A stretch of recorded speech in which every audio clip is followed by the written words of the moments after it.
Fuck yeah.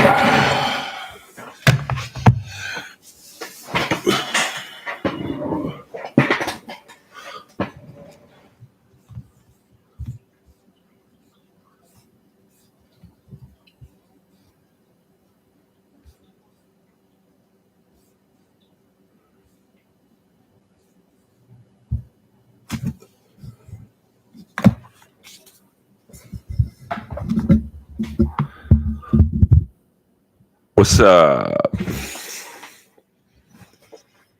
We are at maximum Wi-Fi capacity. Sunday night. I just got through watching my beloved, not beloved chatter, but beloved Los Angeles Kings pull out a 2-for-1 victory. Good evening. Good evening, everyone. Let me get over here. I don't want to block a sign I paid $500 for. We are here for the flagship stream of the Earlverse. Kale Johnson in the house. Hit the likes. Melinda in the house. Dr. Nova. Well, why not? $496 from Radical Neon on Melrose Avenue. I've been told my voice could make people staying at a methadone clinic go to sleep. I don't know if that's really a compliment, but it's my voice. That's why I'm in-demand voiceover thespian. Yes, I do get to write that off. Trust me on that one. I'm Jewish. It's getting written off. Just so you know. Well, I'll cover up my address, but the little Comedy Store paycheck right there. Those main room spots are no joke. I closed out the main room last night.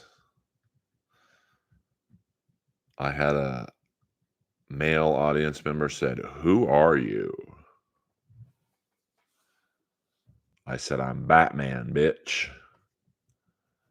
And then that doesn't beat the time a girl came up to me with I think her boyfriend, I don't know who this guy was, and said, "You have it, and I want it."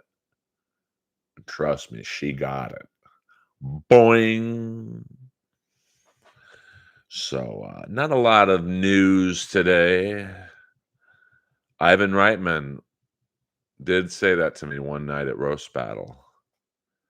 In the middle of a hot show. Of course, my back was broken from carrying it. He just looks at me and goes, "Who are you?" Me and Jason Reitman started off good, but I don't know what happened. Inappropriate Earl, just used for your podcast now. I mean, I enjoy streaming more than I do the podcast, to be frank. I mean, I've made more money. This shows you how little comics make in this business. In 1 month of streaming, I've made more money than I did on the weekly show of Roast Battle for 5 years, the Comedy Store Wrestling podcast, and the Inappropriate Earl podcast. In 1 month, I've made more than all three of those combined. Now you might say I'm a bad businessman, which is probably right, but so that's why I'm concentrating on the streaming, and not necessarily to make money, but like, you know, I just kind of got discouraged on the podcast. Like, what am I doing this for? Yes, it's fun, and it is neat to have people like David Arquette, James Kennedy, Jamie Kennedy, and some of the hockey players I've got to have on. It is. I will bring it back. And I like not having a guest on the streams. I think it separates me from all the other streams that people are coming into this one. Like, I don't stream snipe. I don't do anything the other streams do. But that's also why I probably only have 25 people in the room right now. But I'm okay with that. Would I like to have hundreds? Absolutely. But when I was on the road all the time, it was the shit. Best part of the day. Well, thank you, John Ray. I mean, I'm not done with it. I just like I read my friend Aaron Volpatti's book. I think he was my last guest, fighter. And I had a very good time with that. So it's really, and I probably should reach out to the wrestlers I met at the Ric Flair roast. Knobs would be a fun interview, and there's a few other. I gave up on having my cousin on. I mean, he's gone on everyone's podcast but mine. Fuck him. I'm gonna vote for Biden and Trump. Um, yes, Danish and O'Neill. We had great chemistry. Yeah, I mean John Philbin. I mean, I started looking back at some of the guests I've had, and I've had some great guests, man. But like I said, I literally made $0. 361 episodes. The only thing I got was a pair of Ryan Malone game issued gloves from ProStockHockey.com. Bully Ray would be a fun. I think we would have a good banter. I see him from time to time at the Comedy Store when he's in town. Last night, the Hollywood hunk Ryan Nemeth was in attendance at the Comedy Store, so that was fun to see him. Yeah, Bischoff was great. I mean, I've had some decent guests for someone who's a one-man army and not very technically savvy. Um, and who was initially resistant to Zoom podcast. Now I'm open to them because I realize I can get bigger guests. I'm still looking for that one guest where people will be like, "Oh my God, Ric Flair was on Inappropriate Earl," and then that would probably get my enthusiasm back up for the podcast. I mean, let's be honest; it's really podcasts are all about who your guests are. You know, yes, it helps that I'm a good interviewer, but that would be huge if Trump came on. Tracy would be a good guest. I would have Eddie Nash on. Imagine that interview. So, Eddie, is it true you used to take shits and have girls lick your ass if they wanted cocaine? Talk about it. Send Trump the link. I would have, and he's dumb enough to probably come on. You know, but I'm not on Truth Social. Is he on X or is he still booted off of that? I can't keep up. What up, Luna Shtick? Spade would probably come on. What if I had Rogan on my podcast? Hey, Joe, I don't want to do yours. Why don't you do mine? I'd break the internet. I know. Would be funny. And I'd really set Trump up just to go nuts. If I could interview Trump, that would be like episodes 93 and 95 when I interviewed maybe the most controversial man in LA comedy history, the great Tommy Morris. Well, I don't have a high chair. I have a new computer chair, or it's a gamer chair, but I don't know how to put it together, so I'm gonna have to work on that.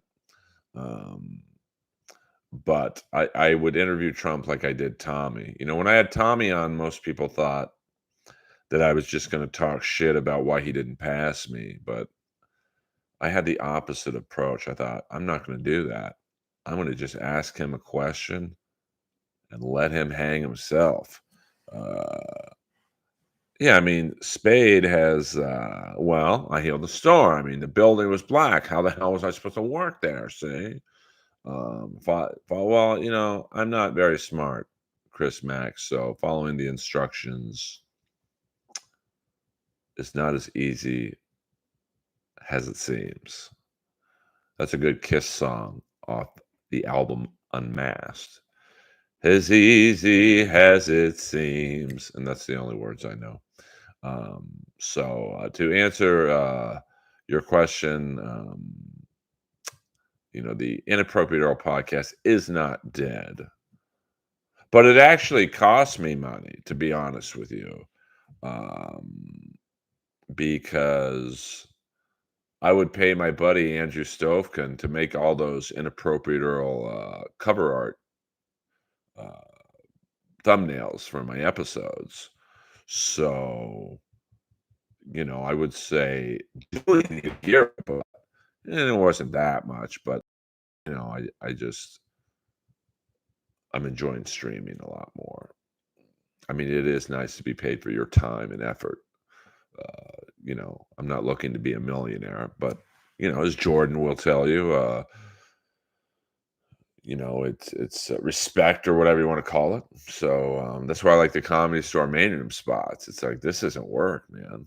I'm getting paid a few $100 tonight just to tell jokes. Um, yeah, I saw those Trump sneakers. Some idiot paid $9,000 for them, and you could tell the base of the shoe is just like a Nike, not Air Jordans, but they look like Nike Dunks, and they just painted gold. I mean, uh-uh. Um, well, I like Unmasked William Zoom because it sounds just like a car. Oh, I thought it was $3.99 a pair, Jordan, but I could be wrong. Uh, I mean, I might, I would say, to be honest with you, I'm 50-50 on going to Greensboro. I'm trying to look up flights and what day. Obviously, I'd fly out on a Monday, but I would, I've been going on this new guy, Jeb's YouTube page, and he is like a world traveler, and he goes on all these flights and he ranks them. And I mean, I'm on Delta usually, but this guy was kind of saying United's better. Um, so, in Will Ospreay's debuting, I mean, so as you guys know, I'm a big Will Ospreay fan. The building did not like Tommy. Um, so I would love to go and wear Jesse Ventura's Plato's Retreat shirt. If someone can make me that shirt, if I bought a Plato's Retreat shirt off of eBay, do you think your significant other could mimic it? I would love just an old school Plato's Retreat shirt, which was a sex club in New York. Um, I think Pat Patterson was a pedophile. Um, I'm trying to think. I mean, maybe I'll go to Greensboro. Okay, I just didn't know if she was good with stuff like that. I'll buy a Plato's Retreat shirt. I'll buy two. I'll get you one too. I'll get her what. Let me know what size she is. I'll just buy us three Plato's Retreat shirts. Um, yeah, you got that right. William Zoom with the answer of the internet so far. Pat's best feature was his job. Sid tells a funny story about Pat Patterson trying to put him in an armbar watching the moon. Um, we could be a trios tag. Uh, so maybe I'll go to Greensboro as Roderick Strong and get into the building for free. Adam. Um, so hopefully I will be there. I mean, it is kind of getting to me that this will be Sting's last match. In terms of if he'll win or not, who knows? It's I think the prevailing school of thought is you usually go out on your back. Um, yeah, I should pay for a good ticket and just put up Earl Skakel. Just hold up a sign that says Earl Skakel. Maybe pay someone else to have it up there too. Hey, here's $500. Hold this sign up. Um, you know, I think one night on Monday Night Raw, someone held up a sign, Comedy Store Podcast, but they didn't put Wrestling Podcast. So a bunch of people started listening to the Comedy Store's regular podcast, going, "Where's the wrestling talk?" Well, you put up the wrong sign, brother. So, I mean, I'm still not feeling this Young Bucks. Um, you know, it just they have no history with Sting, so I just don't understand why they were the ones. But I'll be honest, I don't know who else would have made sense. I mean, I kind of liked Ricky Starks and Big Bill feuding with those guys. But I mean, there's really none of Sting's contemporaries still in the game outside of Ric Flair, and I don't want to see him in the ring. Although I do think it would be funny if Ric Flair turned on Sting. Or you have a 75-year-old man turning on a 64-year-old man. One of my favorite heel turns was when Flair and Sting were tagging against Arn Anderson and Brian Pillman, and Flair just stayed on the outside the whole time. And then when Anderson and Pillman were beating the shit out of Sting, Flair makes the tag. Everyone goes nuts. And Flair acts like he's going to hit Arn Anderson, and then he hits Sting, and the crowd went bonkers. So, I mean, we'll see. I mean, this could be a good way to get heat on the Kingdom. Maybe they come in and cost Sting the match. Sting strikes me as the type of guy who wants to put someone over. Uh, that would put the Kingdom over as heels. Or maybe Osprey interferes and puts Sting in his finisher. That would give Osprey instant heat, although he'll already have pretty good heat. Yeah, I mean, outside of Roderick Strong, it's a little limp. And that is the problem with AEW, is that they like the Devil storyline was a very good idea. I thought it was the perfect length of time. It wasn't too long, wasn't too short. But yet the two main components of the angle are MJF and Adam Cole. Adam Cole's a broken ankle. MJF's pretty busted up. So, it's just one of those things. And Wardlow doesn't really make sense in the group. Um, yeah, that was a good match with Taven and Orange Cassidy. I mean, they just need to be put over, but that's the problem, though, is right now they're not over. So you've got Adam Cole in a wheelchair, MJF's off camera. And so you've got the Kingdom and Roderick Strong beating up Chuck Taylor. Like, nobody cared. Now, it's slightly better this week with a great match with Orange Cassidy, but um, we'll see. I mean, they have what is it, February 18th, so they've got 2 more weeks to kind of amp up the storylines. I mean, $700 round trip, not too bad. I'm looking for a nonstop flight though, and I think on Delta there was only one, and I think it got into Greensboro at like 4:30.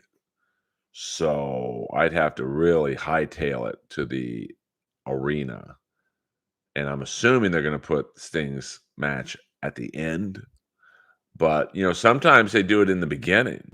But I don't think the crowd would be into the whole card if you put Sting's match in the beginning. So it'll be interesting.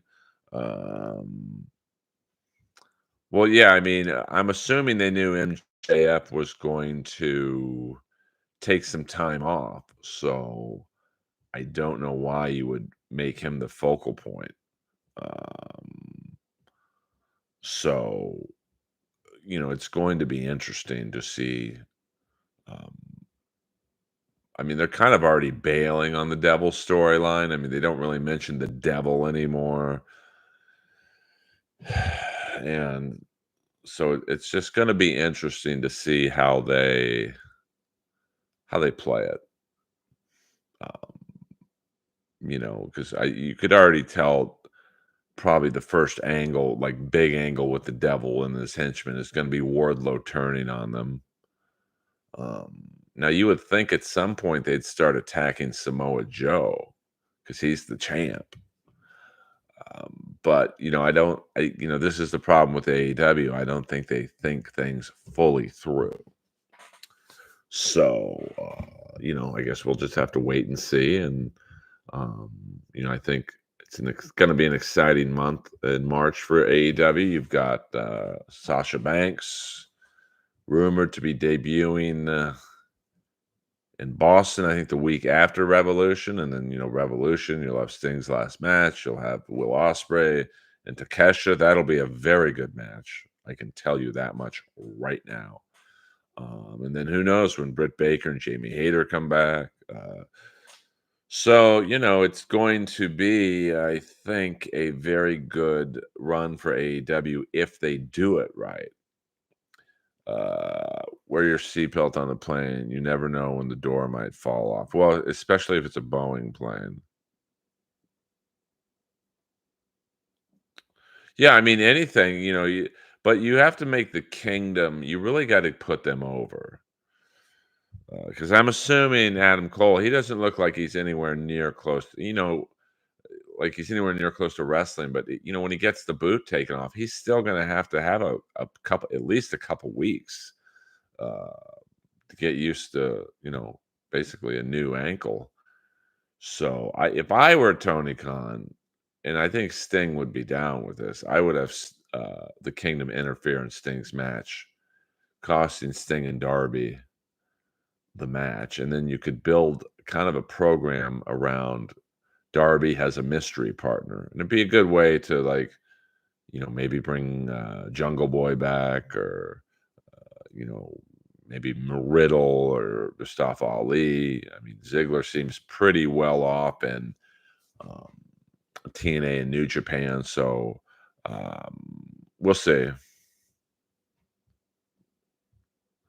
Well, I mean, Dr. Nova, that's the crazy thing uh, about planes when you think about it. The amount of trust that we have, thousands of bolts need to be tightened. If one bolt's not tightened, the door could fall off.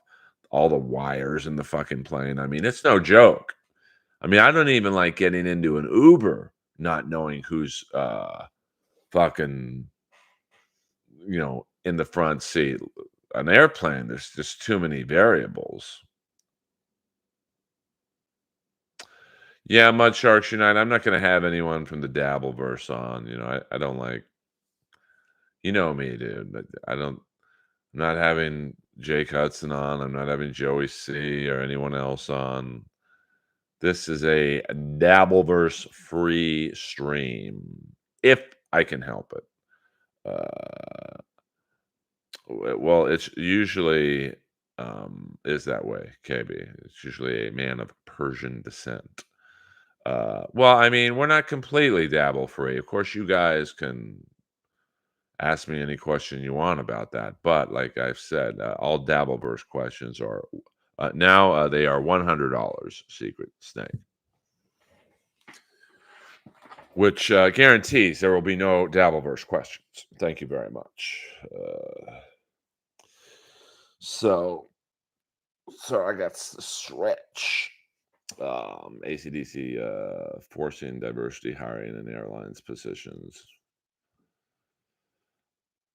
Oh, well, I'm not gonna have Pastor Joseph in there either, you know? I mean, I just don't think it would be a good interview. And nothing against him. I don't know him. I'm not gonna research him. Uh, no, it's a good joke. Hey, don't be too hard on yourself. Oh, you don't have to stop, Mudshark. I don't censor my chat. I don't tell people what you can talk about. You know, you can talk about anything you want. But I do have several.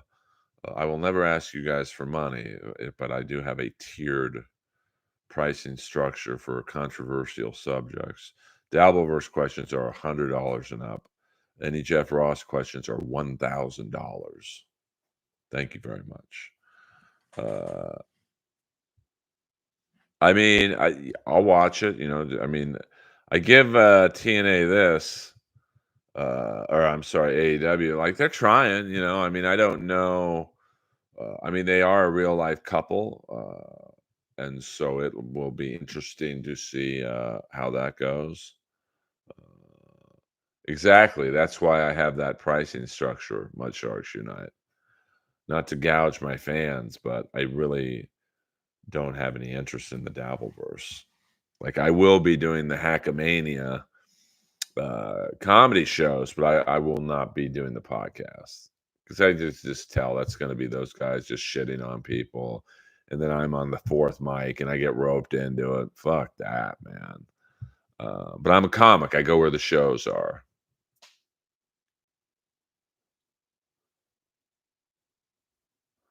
Yeah, yeah, no, I mean, I don't dislike, yes, ex-girlfriends. Well, it depends which ex. Uh, depends which ex. So I think with my ex-fiance, that'd be $75. And then with the one who said I threw her down a flight of stairs, $5,000. So super chat at your own will. Thank you very much. Uh, no, this is a fun stream. No drama. And I do realize people from the Dabbleverse do come in here, and I welcome them. I mean, let's face it, when you only have 24 people in your stream, you got to take on all comers. Thank you, Secret Snake. I do my best. How much for the Francesca Hilton question? No, I took that's a freebie. Jordan knows where the wind blows. Um, I I bought Francesca Hilton a burger at Swingers Diner the day before she died, and I remember I was sitting with some Comedy Store waitresses. Yes, no drama, no drama, mom. I was sitting with some Comedy Store waitresses, and I said, "Man, she smells like death." And then the next day, she died. So I liked Francesca Hilton. You know, she was crazy, but like she was just another lost soul at the Comedy Store. I seen them. I seen all there. You know, the Comedy Store is, you know, it's kind of like the bar in Star Wars, man. You get roped into the drama and the bullshit, and even a Hilton can't take it. But you know, luckily I'm a survivor. Jordan is a survivor. We're soldiers of comedy. So Mos Eisley Cantina, yes, it really is. Like if you go to the Comedy Store on a Saturday night, uh, you'll be like, "Oh my god, Earl was right." There's the Wookiee that can make the Kessel run in under 12 parsnips. I mean, last night was a freak show, but fun. You know, I always enjoy the main room sets. Uh, I don't know, Hayden, if that's a compliment or you're trolling me, but I welcome trolls in here. I enjoy the interactions. Yeah, Dana Plato. Yeah, I mean, uh, what I don't know what it's is it parsnips or parsnips? You know, I tried to sneak that in, but I know the great William Zoom would catch me. Does Polly still own the store? I guess his family does. So I guess you'd say. Parsecs. Oh, my bad, my bad. It's been a minute since I saw Star Wars. I mean, I guess he does. Him and his brothers, Scotty and Peter. The store's cooking last night. It was great. I heard Friday night it was a real hoot. And I think tonight they have some musical comedy show there. So,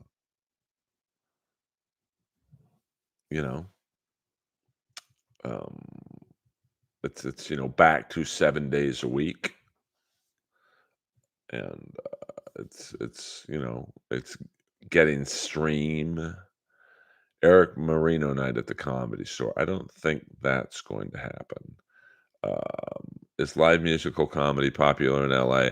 Well, the show tonight at the Comedy Store um, is a comic will sing, like, say, Billy Idol's Rebel Yell to a live backing band. There's no tracks. You're singing. So it's a pretty fun show. Crowd seems to dig it. Okay, I did see Fat James the last 3 days of his life. Fat James Price, literally the only guy to get bone cancer and get fatter. I mean, it was unbelievable. Um, no troll. Disney made Star Wars so bad. I don't even acknowledge the last Star Wars. I mean, I had high hopes for the Han Solo one because I'm a Chewbacca guy, but yeeks. Stephen Lynch, I don't know, just a question mark. I'm not sure what that means. Yeah, you're not far off there, Daniel. What happened to your buddy who was Eric Ligny? I think he went to New York, quit comedy, and is now a waiter at some restaurant in Tampa. I mean, LA comedy ain't for everyone, man. It's no joke. Does Earl like country music? Not really. I don't hate it. Like, I like The Devil Went Down to Georgia. I like I mean, I used to watch Hee Haw when I was a kid. Does that Iron Patriot guy still show up at the store? No, he's I think he's banned from Kill Tony, which is really saying something. Um, so I mean that's like getting kicked out of Little League for using a bat. And he's definitely not welcome at the Comedy Store because no one would know who he is. Well, AC/DC, I don't hate country music. It's just not my jam. I don't hate it, but I don't love it either. I mean, I guess Garth Brooks. Kenny Lyon is banned from, I believe, every club in the city. Kenny Lyon is a open mic level comic who likes to take off his pants and show his dick. Jared is running shows at a place called Third Wheel in Koreatown. Uh, you know, and then I still keep in touch with the open micers. Keeps me on my toes. Um, is Steven Adler Adler getting kicked out of Guns N' Roses for drugs in the 80s? That's impossible. Feng Chao is now in Austin, just following the flock. Um, I hear he's doing quite well, but I don't know. I don't really talk to anyone in Austin, so it's one of those things that I for some reason I just don't have a big interest in going there. He is still Chinese with a bowl cut and some tattoos. I think they just put a cereal bowl around his head and cut around it. Who knows? I don't know. I don't keep up with the Austin comics, and I'm sure they don't keep up with me. So it all works out, brother. Um, so what's the capacity of the store? I think the main room holds about 400. The OR probably about 225. The belly room, I think 75. But in the prime of roast battle, there were easily 125, 140 people there, which gave it that ECW like energy. But you know, it's when was the last time you watched Shakes the Clown? I don't know who that is, Jordan. Jordan throwing me for a loop on that one. Um, but I'm sure he's on the Netflix as a joke festival. I think the real credit now is not being on the festival. It's kind of like I mean, I saw some of the people post last night they were on it. It's like they better have a laugh track button on some of those show. Oh, okay. See, I'm not familiar with Bobcat Goldthwait's movies, although I did like him in the Twisted Sister video, Leader of the Pack, which may have ruined their careers. You know, they went from these big burly biker type guy band visual to you know, D. Snyder going, I met her at the candy store. She turned around and smiled at me. You get the picture. Yeah, we see. That's when I fell for the leader of the pack. Her folks were always turning me down, down, down. She said I came from the wrong side of town. I stood her and watched her cry, and all she could do was sigh. That's when I fell for the leader of the pack. Also in that video, a very young Luke Perry, uncredited, has one of the students. Um, oh, that's great. Dice is very funny. Um, vroom. Do you think that Brody Stevens would still be alive if he didn't take antidepressants? Probably not. I think Brody was going to do what he did, whether he was medicated or not, unfortunately. He was supposed to do my podcast the day he died. And I literally, the last thing I did was call him and say, hey, motherfucker, at least you could do is call me if you're not showing up. And I saw his sister at when I was opening for Dr. Ken, and she's like, Earl, I just want you to know I love you, but I heard that message. Days with Jordan the Lion, $5. The real deal. Why the hell are you singing Shelley Fabares songs? Because I do like the song. Leader of the pack, and now she's gone. Leader of the pack, and now she's gone. Twisted Sister had some good songs. You know, 1987, they put out an album called Love is for Suckers. Thank you very much, Jordan. Jordan's one of my best friends. He should not be super chatting me, but he's a soldier. So when you see Jordan going live, and Jordan, when do you go live usually? You know, let the people know. I want you to super chat him. That's how it works. We all support each other.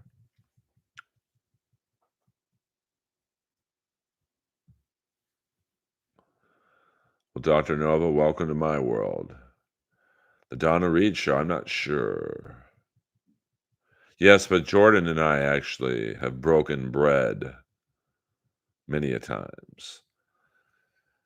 You can't stand Twisted Sister. I liked, I liked them. I think my favorite Twisted Sister album is actually Love is for Suckers, which is actually just a D. Snyder solo album. But the record company was like, we're not calling it the D. Snyder Band. You're calling it Twisted Sister. And they had a good video for it called Hot Love. It's a good song. Talking about my hot love. You're making me crazy. Hot love. You're making me sad. Hot love. You're making me crazy. Think I'm your man. Oh no, that girl, she's looking so fine. And I know she knows what she's going through my mind. Ooh, can she so that I'm wanting her so? Well, there's one thing I know. I can never let her go. Talking about hot love. It's a real dilly. Yes, MTV did help Twisted Sister a lot. But that video for Leader of the Pack came out, I believe, in 1986. And, unfortunately for Twisted Sister, like the outfield, when your first single released is your biggest hit, unfortunately, there's really nowhere to go but down. Like, the Outfield is one of my favorite all-time bands, and they've got some amazing songs, like, All the Love in the World, Winning It All, Mystery Man, Got a Letter from a Mystery Man, um, just, you know, My Paradise, that's a great song. Think I might get lucky tonight. Let my hair down, get a little crazy, yeah. My reflection's doing all right. On my left, to my right. Oh, this is my paradise. You can call it what you like. I know this is my paradise. Didn't like it quite as much without Alan Jackman, the drummer, who was replaced for a few albums by Simon Dawson, who's kind of more of like a techno drummer. But Since You've Been Gone, that's a great song. Great breakup song, or it's not really a breakup song, but well, I guess it's a song about his ex who left him. What a bitch. Bad breakups are good in one sense. They turn out some amazing breakup songs. Of course, my favorite breakup song of all time is Martin Briley's Salt in My Tears. Feeling neglected, used, and rejected. You need a shoulder to lean upon. Baby, you picked 'em, found your next victim. Don't worry, someone will come along. I saw you laugh when the night was twisted. It still hurts, but the pain has shifted. What a bitch. Sorry, that's a alternate lyric of mine. Um, More of a Wasp for Motorhead fan, but they were okay. I mean, I like Motorhead much more than Wasp. I'll tell you that much. Are you auditioning for the Jericho Cruise? I mean, I've been recommended by Eleanor Kerrigan, but I'm not going to beg to play a cruise. You know, but I would do the Jericho Cruise. I mean, you talk about my fan base, wrestling fans. I did an AEW comedy show at the Lucha Brothers, Ray Phoenix and Penta El Cerro. They had like or I think they still have a luchador shop in Pasadena, and I played just packed. I mean, I got to meet Lance Archer, Powerhouse Hobbs, Dolph Ziggler, the Hollywood Hunk. A couple of the wingmen were there. JD Drake, one of the great jobbers. It does look fun. I would like to do it. I mean, I haven't been on a boat in a very long time. So, KISS, Knights in Satan's Service. That's allegedly what it stands for. But that would be fun. I mean, pro wrestlers, music, because Jericho's a musician, or whatever you want to call it. So I do think it would be fun, and I think they would let me be a bad guy. Like they would let me be a heel manager for someone. Uh, Yeah, I mean, I think I've seen Cardona wrestle. I think I saw him wrestle at the Ukrainian Cultural Center. The last time I went there, where Andrade and Joey Janela put on an amazing match. Um, I don't. Is that extraneous? Is that an album or a song? I don't. I'm not like a huge AC/DC fan outside of their hits. Um, but I do remember one time I was at some small club on Melrose where it was called there was a tribute band AC/DC, and I think the singer was a girl, but I'm looking at the drummer the whole time going, I think I know this guy. And turns out it was Chris Slade, the real drummer from AC/DC. I'm like, dude, you're not supposed to go from the actual band to a tribute band. Uh, he's a pretty big boy too. If it's the same guy I'm thinking of, like a real tight beard, good body, very tan. Oh, well, my favorite, I've never heard of AC/DC. My favorite heel manager was Gary Hart, not Jimmy Hart, Gary Hart. Um, yeah, I think I saw him at the Ukrainian Cultural Center. Uh, best LA Valley band was Dred Zeppelin. They're very good. I think they're still around. It might not be the OG group. I think the best tribute band ever to come out of LA was David Lee Ralph Saines, the singer of Steel Panther. He had a band, Van Halen tribute band called Atomic Punks, and they sold more tickets than most bands, like regular bands. So, why aren't there managers anymore? Probably just not enough time for, TV and, like, everything is streamlined now. You don't really see long promos.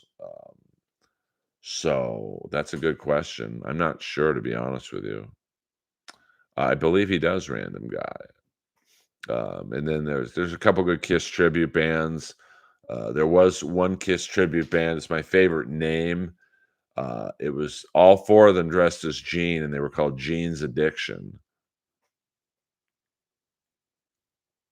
I know, poor Eric Singer. Some guys were blessed with height. Some guys were blessed with drumming ability. Who was the old school wrestler announcer who looked like the Micro Machines guy? I mean, Gorilla Monsoon.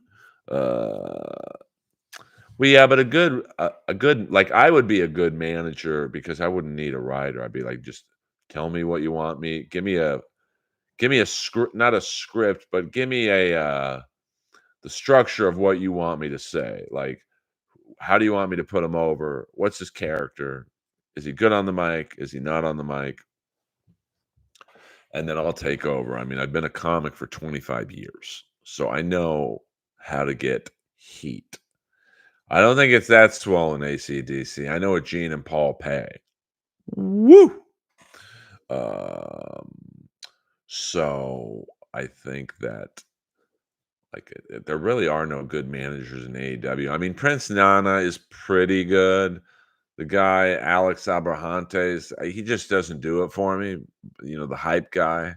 Um, yeah, yeah, Iron Maiden. Well, Nita Strauss was in the Iron Maidens, and they had a really hot keyboard player.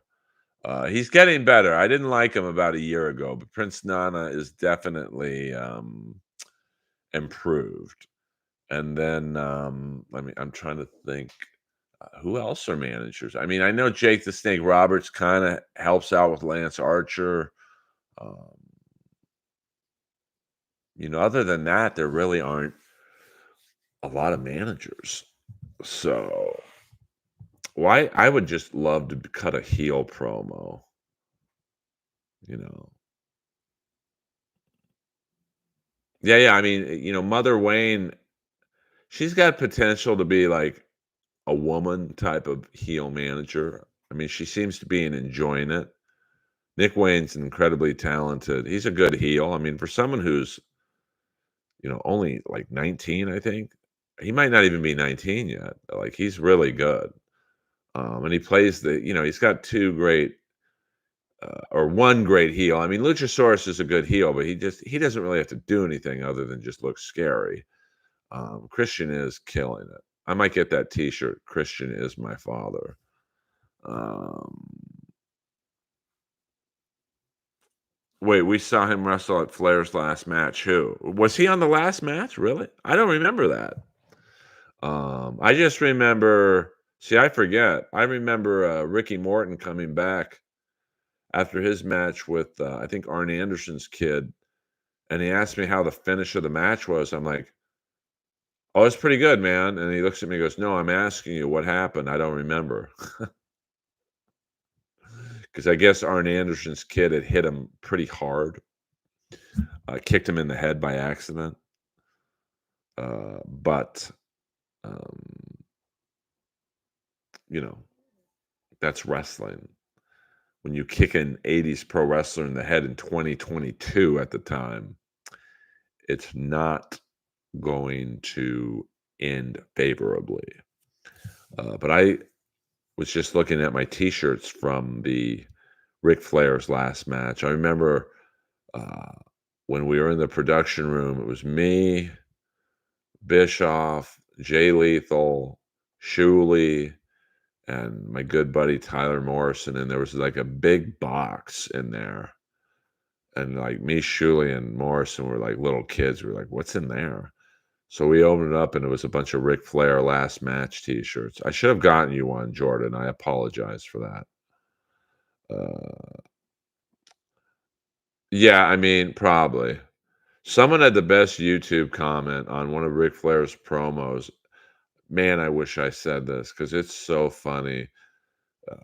They said doctors after this promo found traces of blood in Ric Flair's cocaine system. That's funny, man. That is not my line. Uh, oh, okay. Wait, hold on. His dad, Nick Wayne's dad, got knocked out when he was a booker by Stan Hansen. uh, oh yeah, all those guys need each other. I mean, getting into the because you are such a frequent contributor, ACDC. I will talk about the Dabbleverse on the house. Um, that whole Dabbleverse world, they all say, "Oh, I don't like Chad. I don't like Brennan. I don't like Melton. I don't like Shuley. I don't like Steel Toe. I don't like Carl." But they all need each other because if everyone got along, you wouldn't have anything to talk about. You know, that was the funniest thing I think during the roast battle with who was it? Ray and uh, Chad. Is that they started getting along at the end of the battle, and Kevin's like, "Oh, we can't have this." uh, I could see that. I mean, I guess I could tell this story. Like, well, I'll cover up the rest. I don't want to put this guy on blast, but at the Ric Flair roast, I forget the hotel I was staying in. It was like a Best Western. It's a pretty nice Best Western, and the one thing I learned that if you're in a hotel with a bunch of pro wrestlers from the '80s, you got to get to breakfast first, because if you don't, there'll be no food left. So I'm in line with this guy, and he's a pretty famous wrestler from the '80s. He just takes out a handful of pills, like a handful, puts them in his mouth, swallows them all, no water, no orange juice, and goes, "It's just like the '80s, brother." I'm like, "No, it's not, and you're 70." Um, the Dabbleverse hate each other because it's all about super chats, and they all want money. If someone makes more than someone else, they hate them. Yeah, I mean, that's why I love this chat. I mean, I've been doing this now for 53 minutes. I literally haven't asked for one super chat because I don't need them.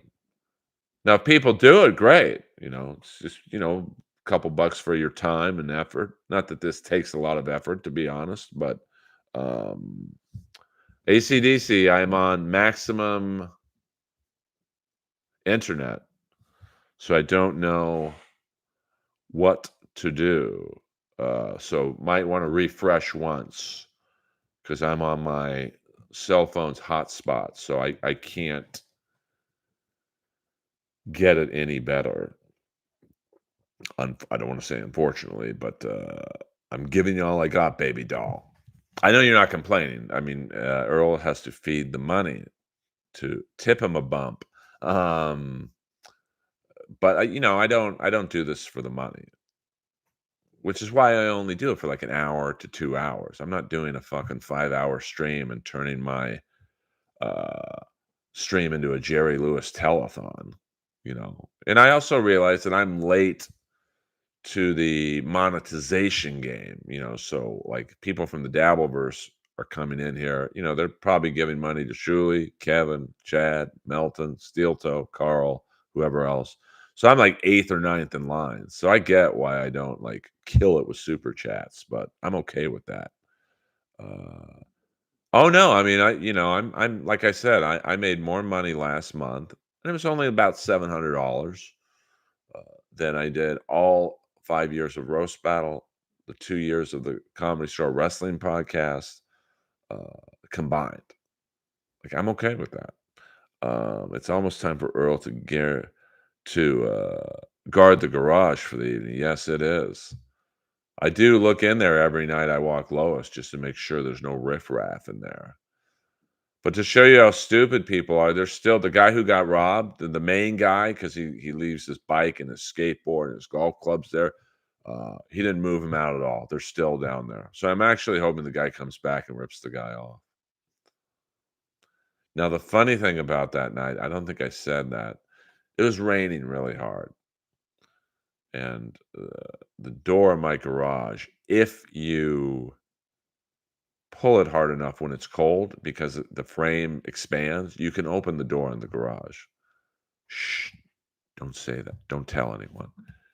And so we noticed there was a lot of shit um, by that door. He was clearly, that's where he was, he was going in everyone's stall, putting what he wanted to steal in a big pile. But me and my buddy who lives in the building, we were so like out of it because it was 3 or 4 in the morning that we thought that it was the robber's stuff, and he was just crashing in the garage till the rain. It was pouring rain. So we end up taking all that crap up on the sidewalk going, well, he's going to come back. So we'll just leave his shit out there. And then my neighbor calls me about an hour later. It's like 4 or 5 in the morning. I say, dude, that's not his stuff. That's the stuff he was stealing. So we had to go back out there in the pouring rain and put all that stuff back in the garage. Hello. Uh, it was a nice skateboard. It was like a longboard. I'll have to look at it. It's still down there. I'll look at it, William, and let you know. I mean, I could tell it was a nice one. This was not something you bought at Big Five. Lois is not named after. I didn't name Lois. It was just what the rescue operation said. That her name's Lois. Birthday boy. I have 2 brothers and 2 sisters. They are spread out all over the country. I'm the baby. My oldest sister's about 63, I think. So we were all born pretty close. And we are a very close family, but we don't talk a lot just because my hours are so fucking strange that, it's hard for me to talk to anybody. Um, oh, I'm telling you, we had a plan. We tried to flush this. So this guy was walking towards the garage gate where the cars drive out. So I said to my neighbor, listen, you stand by the garage gate. And when he comes to try and get out, scare him or say something. And then he'll run out the back door. And I was at the top of the stairs with my hockey stick. I was about ready to blast him. And speaking of which, I forgot to do this. So let's go back in time. Days with Jordan the Lion, $5. Why the hell are you singing Shelley Fabares songs?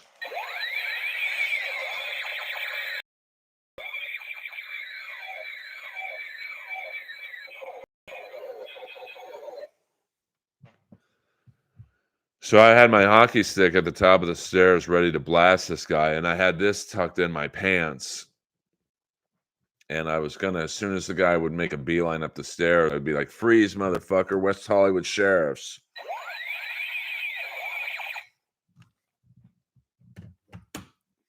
But he beat me to it. I don't know how he got out of there before I got to the top of the stairs. So I do have a big stick. I have an Arthur's Kaliev stick. Have you looked into Magical Mo recently? Sadly, Hayden, I have sad news on that. Magical Mo, the dog that me and my ex were going to adopt, passed away maybe about a year after they adopted him out to a billionaire. Yeah, I could have hit him with my dick too. But see, the only way for this guy to get out, William, was either through the exit where the cars come, entrance exit, or where I was standing at the stairs. I don't know how he got up the stairs and out of there with a bag of clothes before I got there because I sprinted to the other side. But when the cops came, I had the hockey stick in my hand and they thought I was the thief. and they were like, "Put it down." And I'm like, "This is a $300 stick, man. I live here." And they were like, "Put it down." I'm like, "Fuck, man, it's raining. The autograph's gonna come off." West Hollywood Sheriff Station is a very busy cop shop. I mean, they do deal with a lot here. I mean, West Hollywood's got the clubs, so you got drunks and fights and uh, people trying to steal phones out of patrons' wallets. So um, they are always um, busy. Rapes, domestic violence, you know, it's all homeless shit. I've never gotten testosterone shots. Looked into it for a minute, but then the doctor said that your balls shrink, and I'm like, I'm good. So, because I think the problem is that you do get results from them. I mean, I don't know ACDC what you would want to take them for, whether it be general maintenance or you're working out and you want to retain your muscle mass a little more. I would recommend you look up Dan Henderson or Vitor, that's Vitor, Belfort, Belfort. Just look up either one of those names or both with the three letters after their names, TRT. And you will see the before and after pictures. Like before they were on TRT, they look like guys in their mid 50s, late 40s. Guys who were losing muscle mass and getting a little belly, even though those guys work out like maniacs. And then they're on TRT and they look like they have the body of a 25-year-old. But when the UFC made it into a banned substance, Dan Henderson and Belfort had to get off it, and they looked dramatically different. I mean, their bodies literally looked like deflated tires. Uh, I don't think there is a Fiesta Club. You mean the Baja Cantina? I mean, I don't find that Perry shit funny at all, but I was just old to me, to be frank. Like I didn't, I thought it was old 25 years ago, but people seem to. I think if Perry is new to you, it's funny because like, oh, who's this guy? They don't even know about Windy City Heat. Good night, Luna, or good morning. Hope you. Thank you for always tuning in. Um, well, I mean, I would guess I'm a great candidate for TRT just because I'm 55. So, and I eat very well. I work out. I can't work out um, any more than I do, and I have a bit of a belly sometimes. It's like I can't. I take yoga a couple times a week. So yeah, I think Alistair Overeem used shark meat uh, injected with Dynaball. Flaming Saddles is not open yet. It is going to be a weed themed restaurant, I believe, by David Arquette's sister, the one who was in Medium and Nightmare on Elm Street. I'm blanking on her name. Not Rosanna Arquette. William Zoom. What is her name? Blonde Arquette's sister. Uh, yeah, I mean, well, my feeling is, William, if energy drinks are the worst things I put in my body, I'm okay with that. Yeah, Mark Kerr was yes, Patricia Arquette. Thank you, William Zoom. Mark Kerr, they're good documentary on Mark Kerr. I saw. I think it was on Amazon. Do you think if you lied about your age, you get more opportunity for these Netflix things? I mean, probably not. I mean, in LA stand-up comedy, if you're 30-year-old, 55, you're ancient. Um, but I'm arguably at the best set, but you know, Netflix is a joke. They ain't looking for okay, who are the funniest 30 comics in LA? Let's put them on the festival. It's who has the most followers. And I don't have a bad social media, but I'm not killing it. I think let me see how many Instagram followers I have. Now here's the funny thing: when I go on my iPad, It says I have 11,700 followers, but when I go on my iMac on my Instagram, it says I have 12,000. So let's just take the higher number. 12,000 Instagram followers. It's not a small amount, but it ain't Matt Rife to a couple million. So I mean the big name. I mean, there really are no older comics, in that Dangerfield category. I mean, I would say really me, Holtzman. Yeah, I mean, no one's going to be as good as Rodney, but I mean, I'm just saying older comics who are funny. I mean, in LA, it'd probably be me, Holtzman, Don Barris, of course. Uh, I mean, I don't know what my count is, Jay, so I'm reading these out of order. I mean, I will say that's the one good thing about super chats is I can read them easier. And no, that's not some scam to try and get you guys to give them to me. But like when the stream is like it is now, I do. If I don't read your question, it's not like I'm not doing that on purpose. I just they all look alike to me at some point. Um, I mean, good. I hope Danny Masterton is that today. I'd like to read about that. No, I never met Daryl Hannah. I never met JFK Jr. Why hasn't Barros got more clout? I don't know. I can barely figure out why I don't have more clout. Um, but in terms of being a candidate for TRT, I think I'm like the poster boy for who should get it. 55. I do get a little tired more often. Um, but hold on. It says my cell phone is about to die, and that's the source of my Wi-Fi. Hold, please.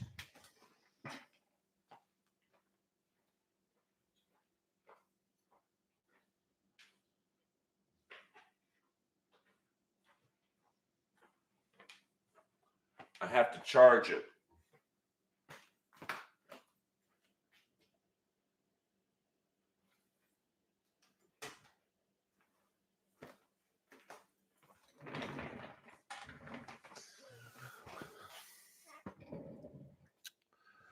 Masterson is OTB. OT. What does that mean? Quadruple A.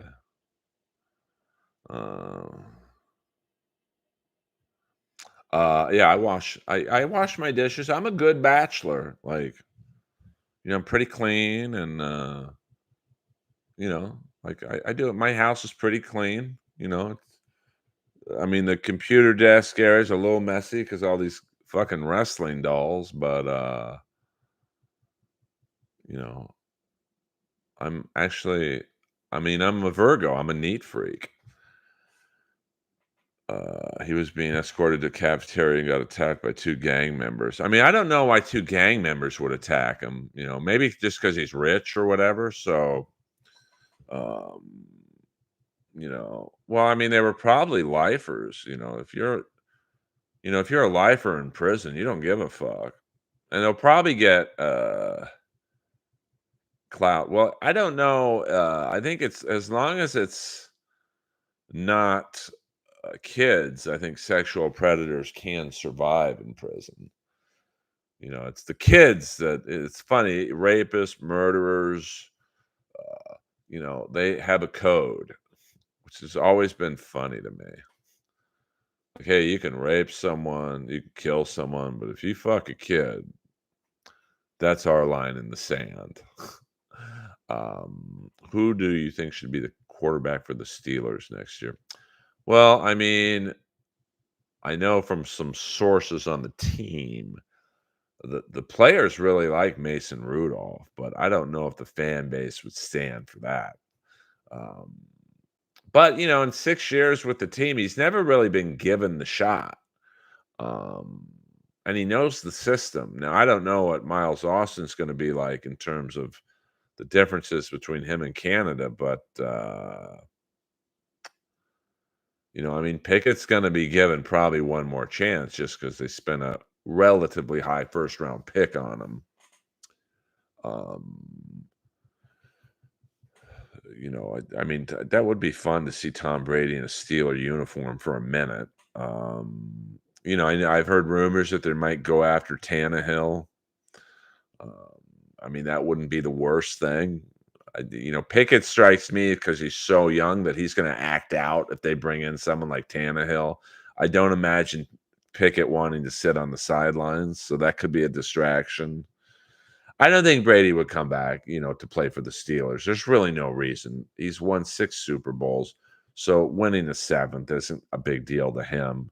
But he's probably bored, and he's probably comparable to what the Steelers have. I mean, and can you imagine Brady throwing to not Kenny Pickett, George Pickens, Deontay Johnson, Pat Fryermuth, Calvin Austin on the deep bombs, and Najee Harris out of the backfield. And, Warren's no joke either. So the Steelers have weapons. I mean, me personally, I thought they should have hired Byron Leftwich. He seemed to really want the job. I also think it would have been a good look. You Steelers have two. Your coach is black. Your offensive coordinator is black. Um, but I don't know why they didn't want Byron Leftwich. I mean, clearly he worked with Brady. Not that Brady. It doesn't really matter who the quarterback coach would be with Brady, but you know, I do think that Arthur Smith just doesn't do it for me. But we'll see. Well, I think the thing with Brady is he's in such good physical condition that he probably could play one more season, and maybe I don't know. I mean, I just don't think he'd be motivated that much. I mean, he's a winner and he hates losing. You could tell. Uh, like even in the Super Bowl commercials, you could tell he was like, "Okay, I'm a new actor compared to Affleck and Damon, but I'm going to do a better job than you guys." I mean, to answer your question, because Rudolph's a free agent, so I don't know if they're going to get into a bidding war with other teams for his services. I don't know. I mean, Pickett just, he walked into a Matt Canada offense, so Pickett might not be the problem, but if you believe the rumors of him kind of acting out, saying he wouldn't be the backup to Mason Rudolph in that one game, that's not a good sign. Um, and Steeler fans are pretty brutal when they turn on you, and I think they're right on the line of turning on Pickett. So, uh, it'll be interesting. I mean, there should be quarterback competition. I mean, it's probably going to be Rudolph and Pickett. Maybe Tannehill. If they bring Tannehill in, I could see them not retaining Rudolph, and Pickett's still pretty young. I mean, so I think that maybe learning under Tannehill would be a good thing for him, but he probably wants to play now. He was the starter. I don't think a kid at that age is going to be like, yeah, I'll sit out another year and watch Tannehill. Um, I mean, we'll see now, Hayden. I mean, Steeler fans are like, they're getting sick of the old tagline with Mike Tomlin going, okay, he's never had a losing season, which is true, but should you really be proud of a 9-8 season? Um, well, I think that getting back to Danny Masterson, I mean, I can't believe they put him in Gen Pop. I'm not really following what prison he's in or anything like that, but um, I do think that he's a target for sure. Even if he's in segregated administration, there's probably someone who's a badass in there. Fuck this guy. I mean, I don't think raping someone really bothers too many people in a prison. It's not like his wife, or it's not like the girls he allegedly raped were underage. But he's probably more disliked for being a famous actor. You had the world by the balls, and now you're in here with us. Fuck you. But I don't. I hope he got beat up. Fuck him. That weird Scientology shit. Um, I don't need that in my life. So Yeah, I mean, 9 and 8 is not cutting it. I mean, I think not a lot, but a fair amount of fans are going, "Hey, it might be time to move on from Tomlin." Uh, I mean, I'm not saying that because I do think players like playing for Mike Tomlin, but the time is, and you got to feel for Tomlin. I mean, he's been in the AFC now with Brady, and now a prime Pat Mahomes. Like, it's just second fiddle. If Tom Brady is in another division and Mahomes another conference, I should say, the Steelers probably have 2 more Super Bowls. What up, Dr. Chow Mega G? Well, I don't know. Maybe they will paint my berry jelly blue. I wouldn't mind that. Uh, what happened to our? You might have only gotten 1 month membership, Jay. Memberships are they go for a certain amount of time, and then I think it's on you to buy. I'm not trying to get you to buy a membership, but then it's on you to re up. I think. Um,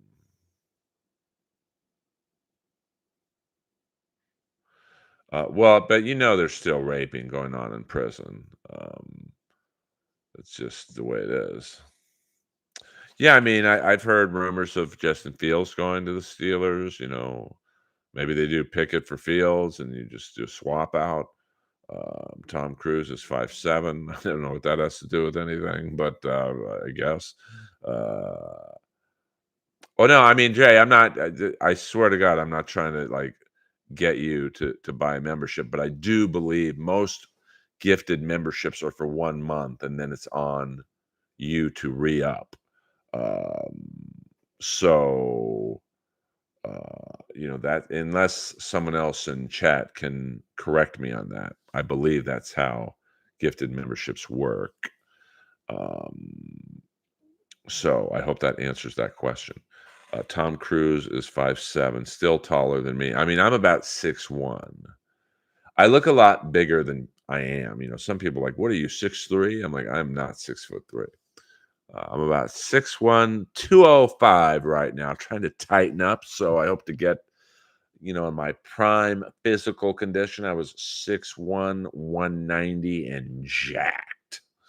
But I've been taking a lot more yoga, so that's helping. I will keep you guys updated. Uh, I have not done any prison time, Dr. Chow. Oh, you're asking Chris. They do, Doctor, know about that. They do. Oh yeah, I mean, I remember once walking on Sunset right outside the Scientology building, and they're smart. Like they had a blonde girl with giant tits come up to me with that book. Uh, um, oh, would you like to come in? And like she wasn't like sexually harassing me, but she was definitely flirting with me. And I got in there, and man, that's a fucking scary building because it's like a maze, and they don't really let you out. At least it was when I went there. And I remember a couple years later, I went to my friend's play there because they have a performance space. Same thing. Like, there's really no doors that say entrance or exit, so you kind of got to like play around and see how you get out of there. And so no, I'm not giving 10% of my income to some fucking scam church. I mean, I got scammed my whole life by the Catholic Church. I sure as hell don't need to, get a free copy of Dianetics. Um,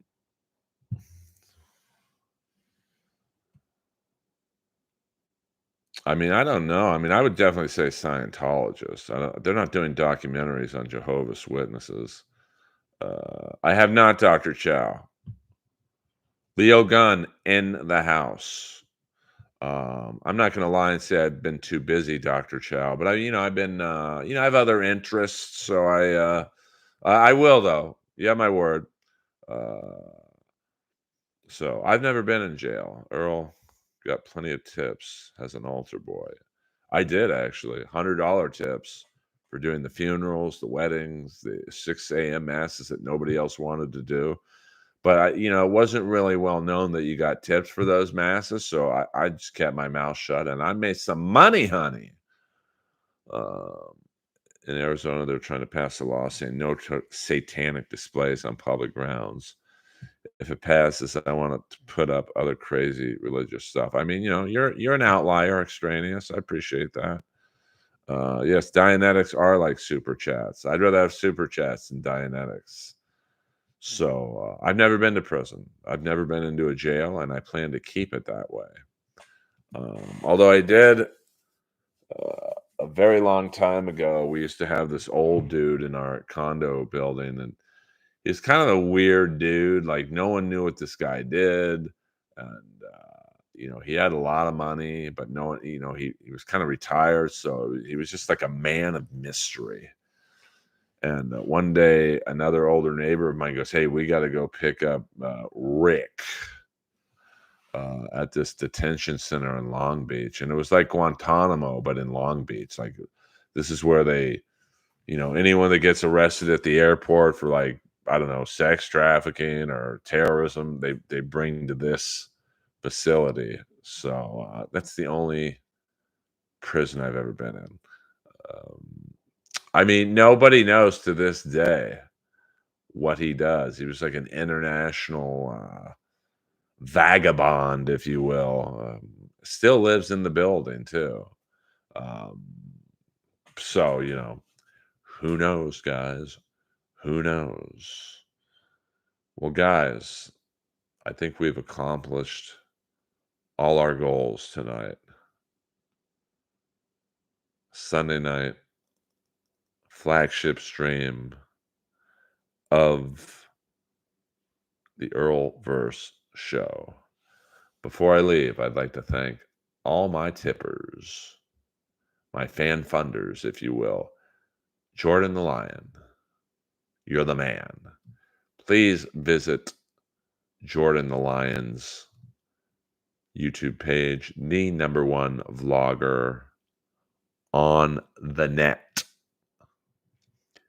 We will be back live tomorrow night, Monday, 5 p.m. Get your questions ready. And once again, the new pricing structure. All Dabbleverse questions, $100. All Jeff Ross questions, $1,000. And any questions about X's, it's a tiered structure, depends which X. But I believe you guys only know of one X, so that would be $75. Just kidding, guys. You know the deal. If you would like to follow me, and I'm assuming most of you do, but there might be new people in the stream. It's really easy to follow Earl Skakel because who do you know of, Hayden? I want names. I want names. Guessing the man of mystery was. I mean, who knows? I mean, uh, put it always. 80s action movies free. Yes. Gail is Lois's mommy. Um, any 80s related questions are free of charge in the Earlverse. Um, but in order to keep my stream nice and positive, I have to weed out the freaks. If I ever needed an AKA for self-defense, I know where to get one. Let's just say that. I have many friends. That I take after my father, where my father knew homeless people and billionaires. Yeah, I agree, Dr. Chow. The Mega G. Dab is boring now because it's the same shit. I could literally sum up the Dabbleverse in under 10 seconds. Someone give me a countdown, either 1 or 10. Just the number. Just give me a 1 or a number 10, and I will put the dabs all in a bow in under 10 seconds. Actually, I'll do it myself. I will do it myself. Chad and credit cards. Kevin's old and angry. Steel toe sucks. Um, Bob Levy's insane. Shuli's cheap.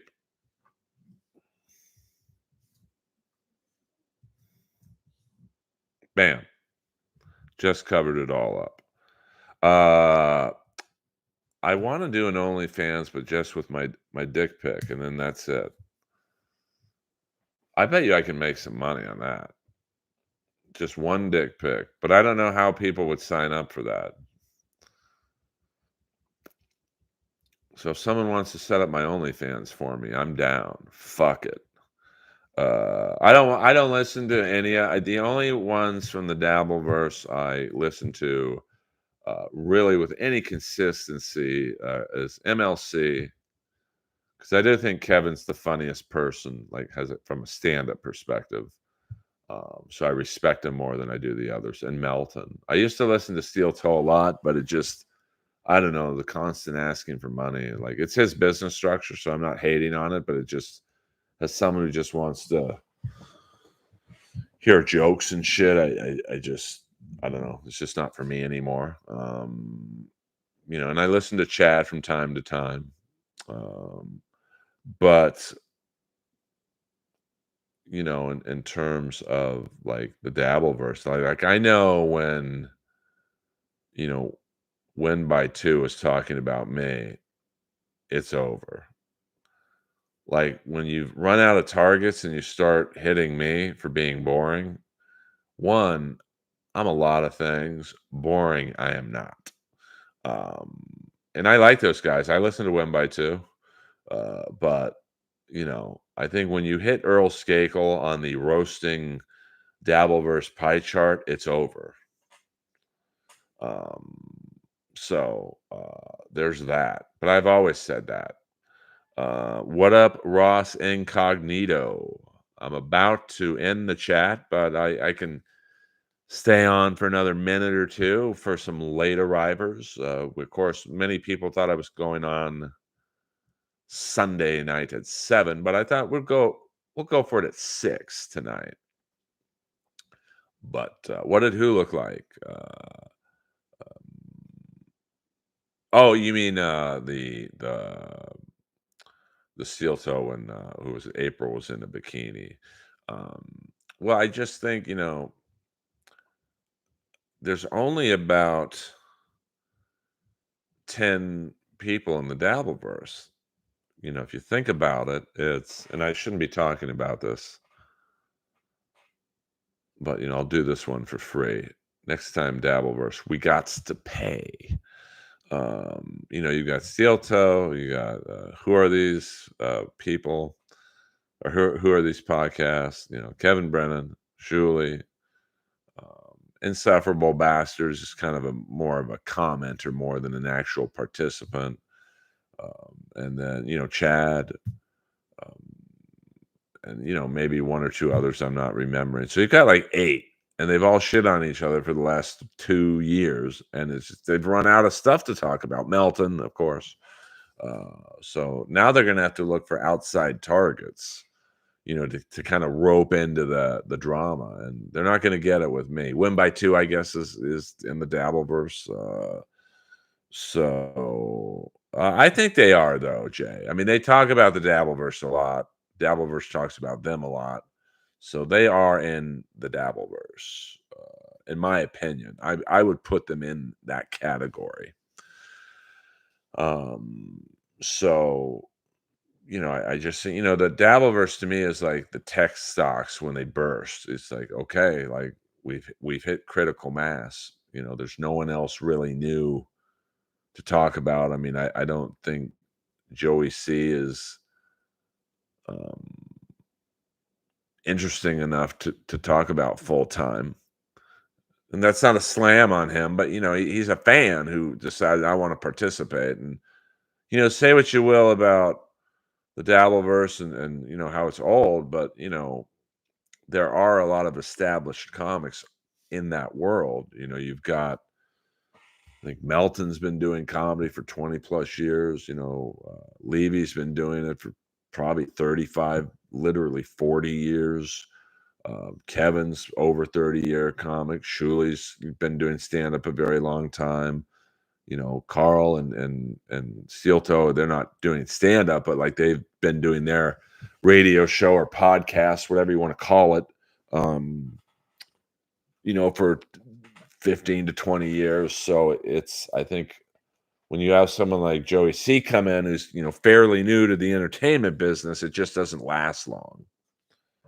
Um, so, but that's just my opinion. Very funny. I mean, maybe like the first couple times I met him, and then it's like, oh, this guy's just an idiot. Um,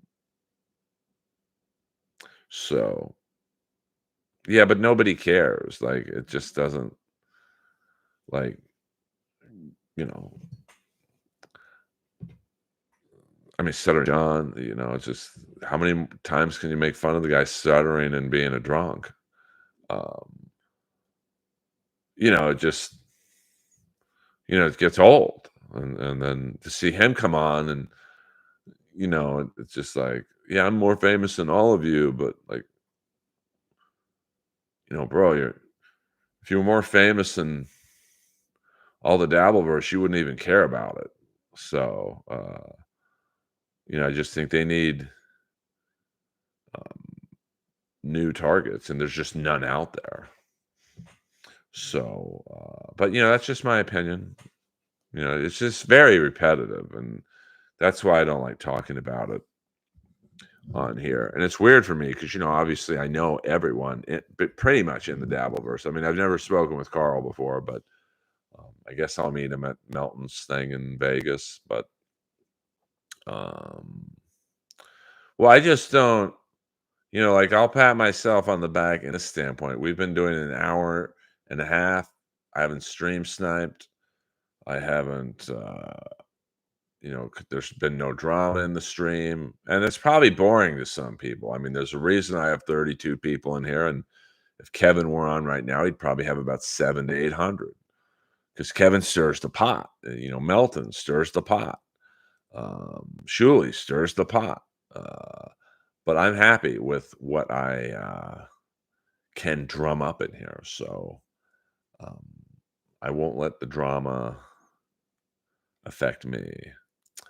I mean, they are looking for a quarterback. I mean, I think they want a competition for Pickett, whether it's Rudolph, Tannehill. Shuley does smoke pot. There's no doubt about that. Um, so it'll be, like I said, 10 or so minutes ago, it is going to be fascinating to see what the Steelers do at quarterback. I mean, do they trade Pickett for Fields straight up? Do they and then bring in Rudolph and you have Tannehill as the starter, or Rudolph as the starter and Tannehill as the backup? Although I don't think Tannehill is going to want to sign to be a backup. Yeah, but Kaepernick. I have strong feelings on Kaepernick because I think you know, I just think he was overrated. Like, let's face it, if NFL teams thought he could get them a Super Bowl, he'd be in the league. People wouldn't give a shit about his politics. He had a nice run, and then he just kind of plateaued and never really elevated his game into anything else more than he can run a little bit. Um, so trust me, I don't think the Steelers need to bring in Kaepernick. Can you live stream from Fremont Street and Vegas Hackathon? I mean, I don't know what the layout's going to be. I mean, and people are like, well, if you don't want to be in the Dabbleverse, why are you doing a Dabbleverse comedy show? I'm a comic. I go where the shows are. I will not participate in the podcasting shit because that's just going to be them making fun of Stuttering John and Chad. And it's just like, I have no interest in being a fifth mic on a Dabbleverse stream. I work alone. I'm like Schwarzenegger's unit in Commando and Predator. I'm a rescue team, not assassin. But I was gonna live stream my set last night at the store. I probably should have, because people were like, "Dude, we'll super chat you if you live stream," but I wouldn't be able to read the super chats until I got off stage, and then, you know. But who knows? Never say never.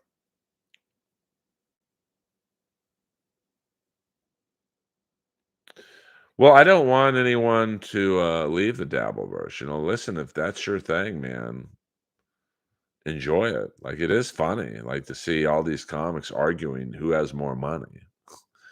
Like, because if you really have a lot of money, you don't have to talk about it. It's like if you have a big dick, you don't have to advertise it. People know. Trust me, word gets around. So I just think it's funny when you see like, these comics in their 50s and 60s going, "Well, I make more money than you." Well, you don't make more money than Russell Peters. Russell Peters makes more money than the whole Dabbleverse put together. And how many times have you ever heard Russell Peters say how rich he is? Zero. Um, so, well, I mean, I appreciate that, Assyrian, but I go to where the Dabblever or the Hackamania comedy show. I think will be packed. So, I mean, I don't want to be taped, because if I believe the comedy shows are in a bar and like, you're not going to have good audio at a bar show.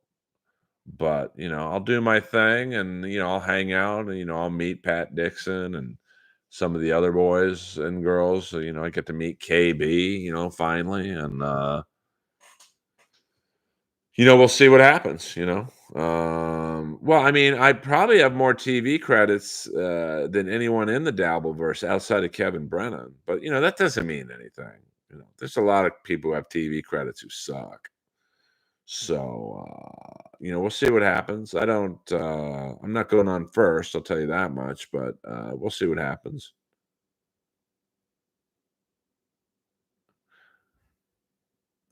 Well, I'm not, you know, I, Assyrian, I don't, I believe KB is listening to this. I'm not meeting her to bang her, but I find her to be very nice. But who knows? Never say never, right? Yeah, no, I agree with you, birthday boy. But I have had a lot of people say you're being hypocritical by doing the show, but and Vegas is a show or is a city where you can kind of do 5 or 6 comedy shows in a night. Like I could do a guest spot at Kimmel's, I could do a guest spot at Brad Garrett's, I could. There's 2 wise guys now, so I could, pop in there, maybe get on, maybe Eddie Ift can help me get on the cellar, and then I could do the Hackamania show. Like I'm a workaholic, so if I can do, Mark Norman style 5 or 6 shows in one night, I'm good with that. So, well, and I think I'm well liked for the most part by the Dabbleverse fans. Not, no one not the podcasters and the streamers, but the actual fans. I think. Um, I mean, there's always one guy, and I think it's Melton's chat, Bill Bixby, who says Skakel sucks. Well, Bill Bixby probably won't be there. So outside of him, I think I'm well liked by the fans. So I think I'll go over pretty well, and we'll see what happens. Um, I've never. I mean, I've done comedy shows with Melton, but I don't think we ever talked. I've never met Pat Dixon before. I've never met Carl before. I've never met Ray DeVito, and I haven't seen Chad since the pandemic. So we'll see what happens. I love performing, and there should be a guaranteed crowd. And I have a lot of friends in Vegas too. So maybe I could pop in and say hello to my good buddy Stephen Piercy or Brent Fitz, the drummer in Slash's band. So I'll make the best of it, and hopefully I can report back that it was a good time.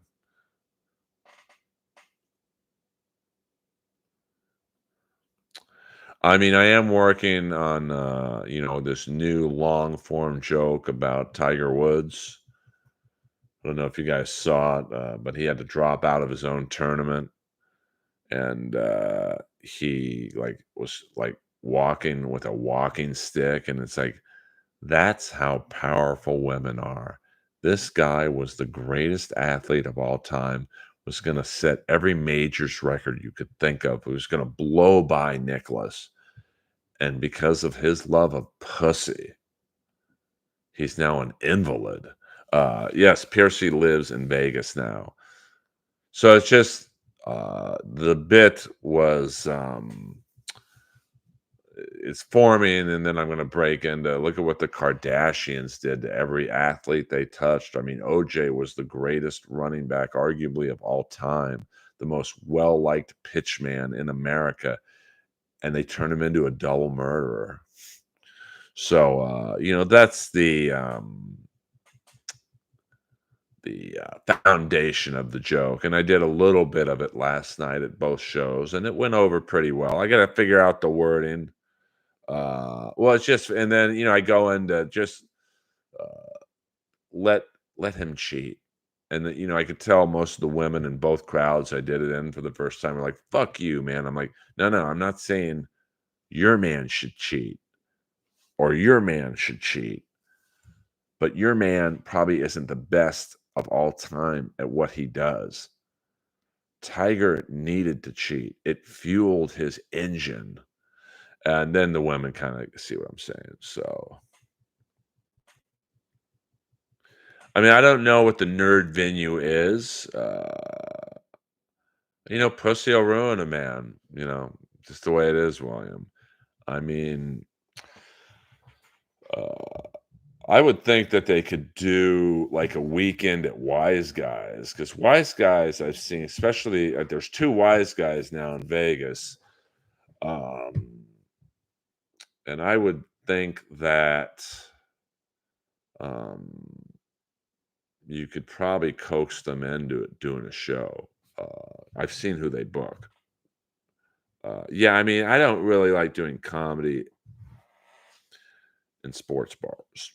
Because the people aren't there for the comedy. They're there to drink and watch the ball games. So I'm at the age of like 25 years into comedy. I'm not battling a TV set. So, and I doubt they're going to turn the TV sets off for the comedy show. So, but I think if Melton books the lineup correctly, the more established comics can do well. Like if you put up the newer comics and people like Carl, who's not really a comic, but he warms up the crowd. Maybe Carl hosts, because you don't have to be that funny to host. But well, I mean, it just blows me away that I think he has 14 majors, and I think Nicholas had 18. But I mean, if Tiger could have kept his dick in his pants, he could have probably had close to 30 majors. Um, but he did not. I do current event jokes when it feels right. I did a joke the other night about Trump explaining his space shield initiative like a fucking 4-year-old would. I don't know if you guys saw that press conference, but he was like, my idea for the shield is, the plane takes off and he makes like the plane noise, like, phew, and then we'll shoot it down out of the sky. And when it hits the plane, it goes bing, bong, boom. And like, what the fuck are you talking about? Like, huh? And then you got Biden. He don't know which way is the exit off the stage.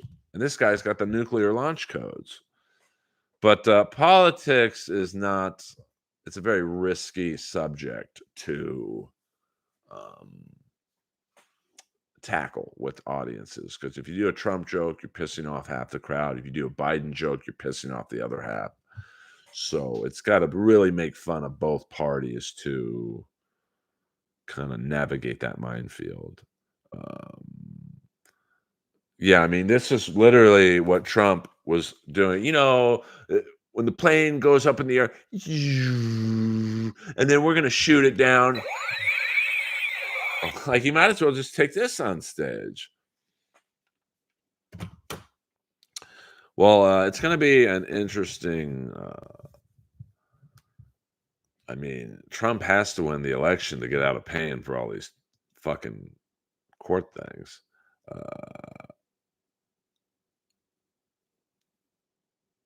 oh, I mean, I do jokes about Michael Jackson, William. I mean, I believe he was a pedophile, to be honest with you. But I will say, pedophile or not, "Beat It's" a great song. Um, yes, my head, if I was riding with JFK, he'd still be alive. "Hello." I mean, I think The Rock could beat Trump. Can you imagine The Rock going over to Russia to meet Putin? Putting him in the rock bottom? Well, I think, he'll go with a wild card choice just to piss off the fucking establishment. So he'll go with either Tucker Carlson, or JFK Jr. or RFK Jr. So I don't think Trump really thinks things through that much. You think Cody is winning at WrestleMania? I mean, The Rock should put him over, but it's pro wrestling. Who knows? I mean, I thought he should have won last year in Los Angeles, but you know, he did not. Um, well, I mean, well, I'm not saying he is one. I'm just saying I believe he is. I have no proof, but William, I think that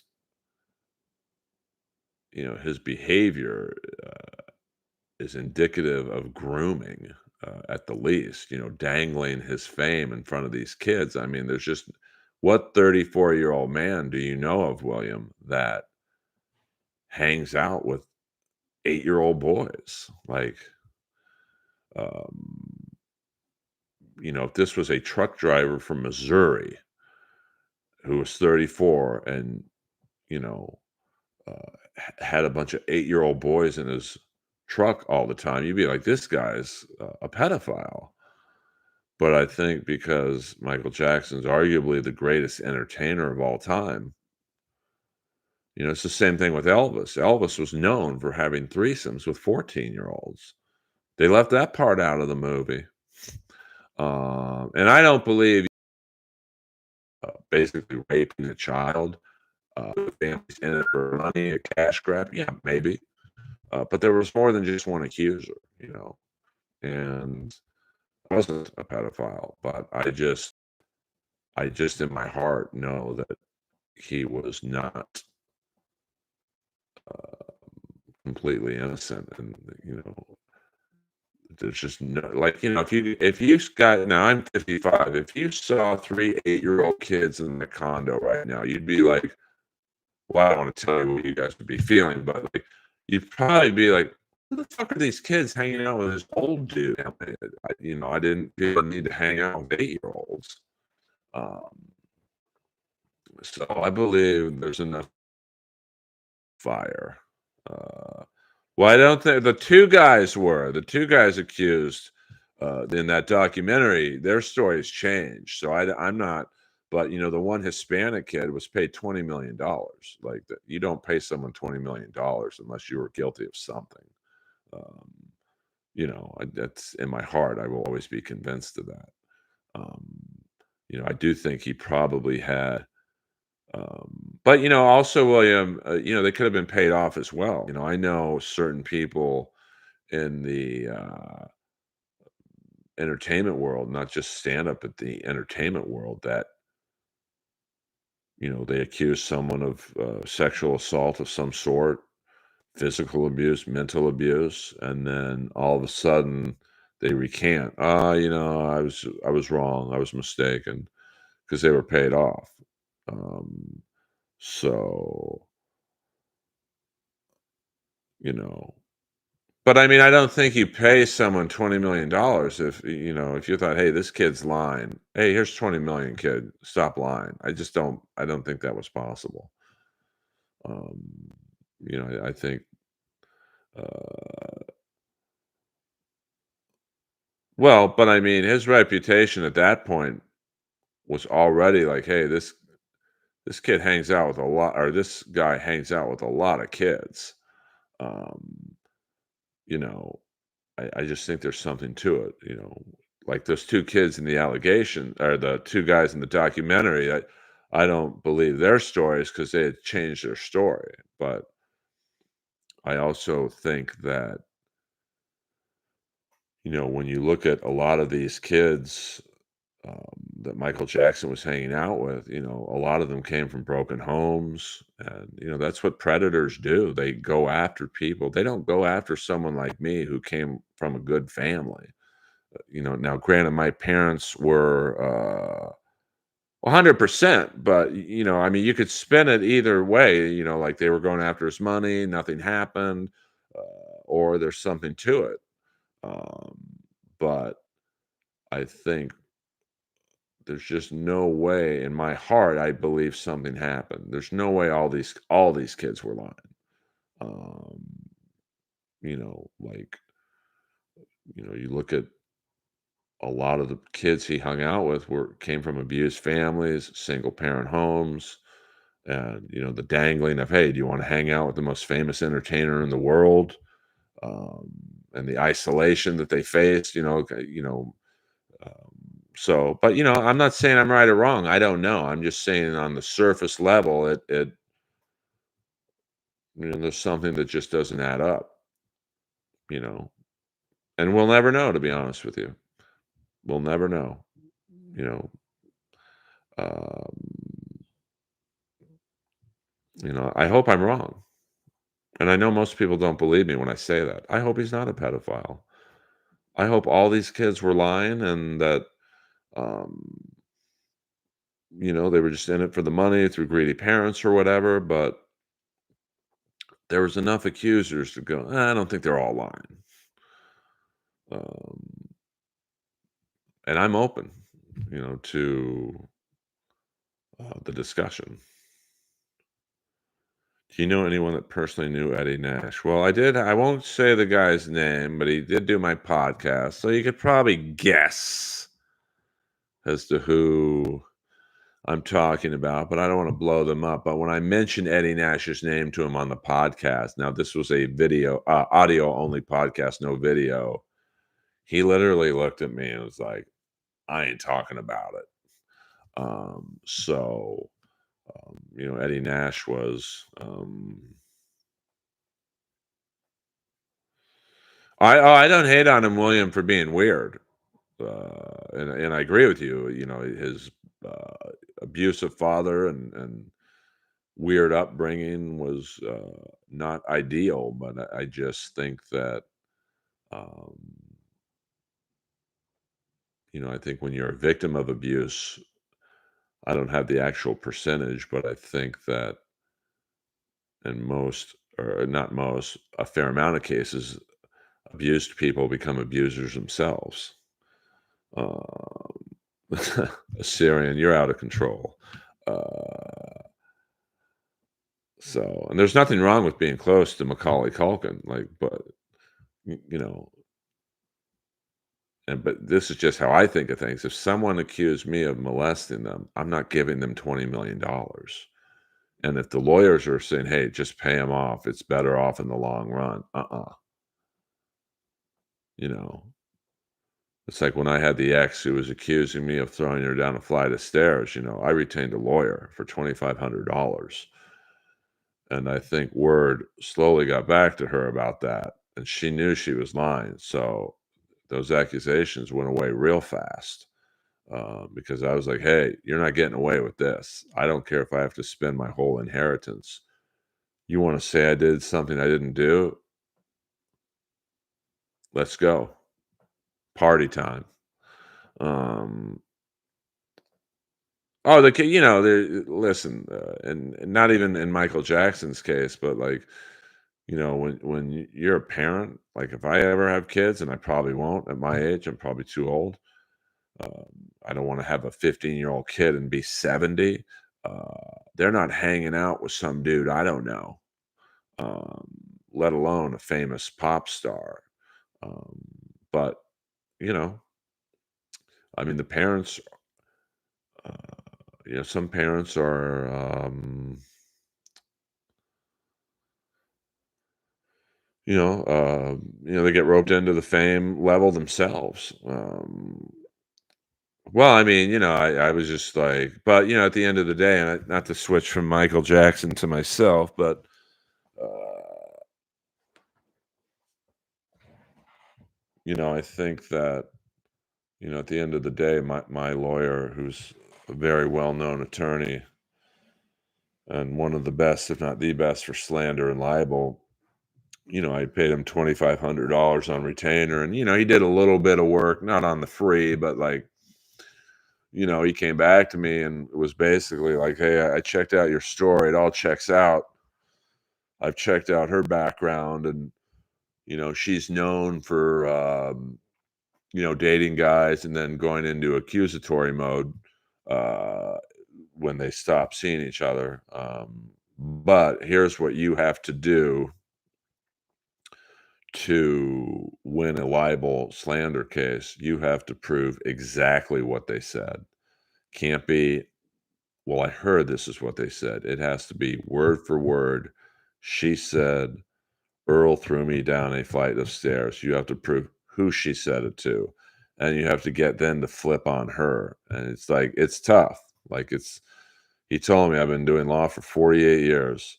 Slander and libel trials are the toughest to win because it's he said, she said. And, she, on the surface, appears to be a troubled child. So she's going to get the sympathy vote you're not going to get. You're going to come off as like a William Kennedy Smith, rich white guy, dating a younger woman. The optics are sliding towards her side from the standpoint of just optical appearance. Because I'm sure there are a lot of older people who beat the shit out of their younger siblings or whatever. But, you know, but I was willing to go to the mat. And then I think once word got back to her that, I had retained a top lawyer, let's just say she stopped going around telling people what she was telling. I know. Tell me about it, William. And it sucks because I did see the good side in her, but she had been burned by so many people that I just became the next target. But I think she um, just overshot her shot. Because if I've done anything right in the LA comedy scene, is everyone loves me. Even my enemies can't say anything bad about me.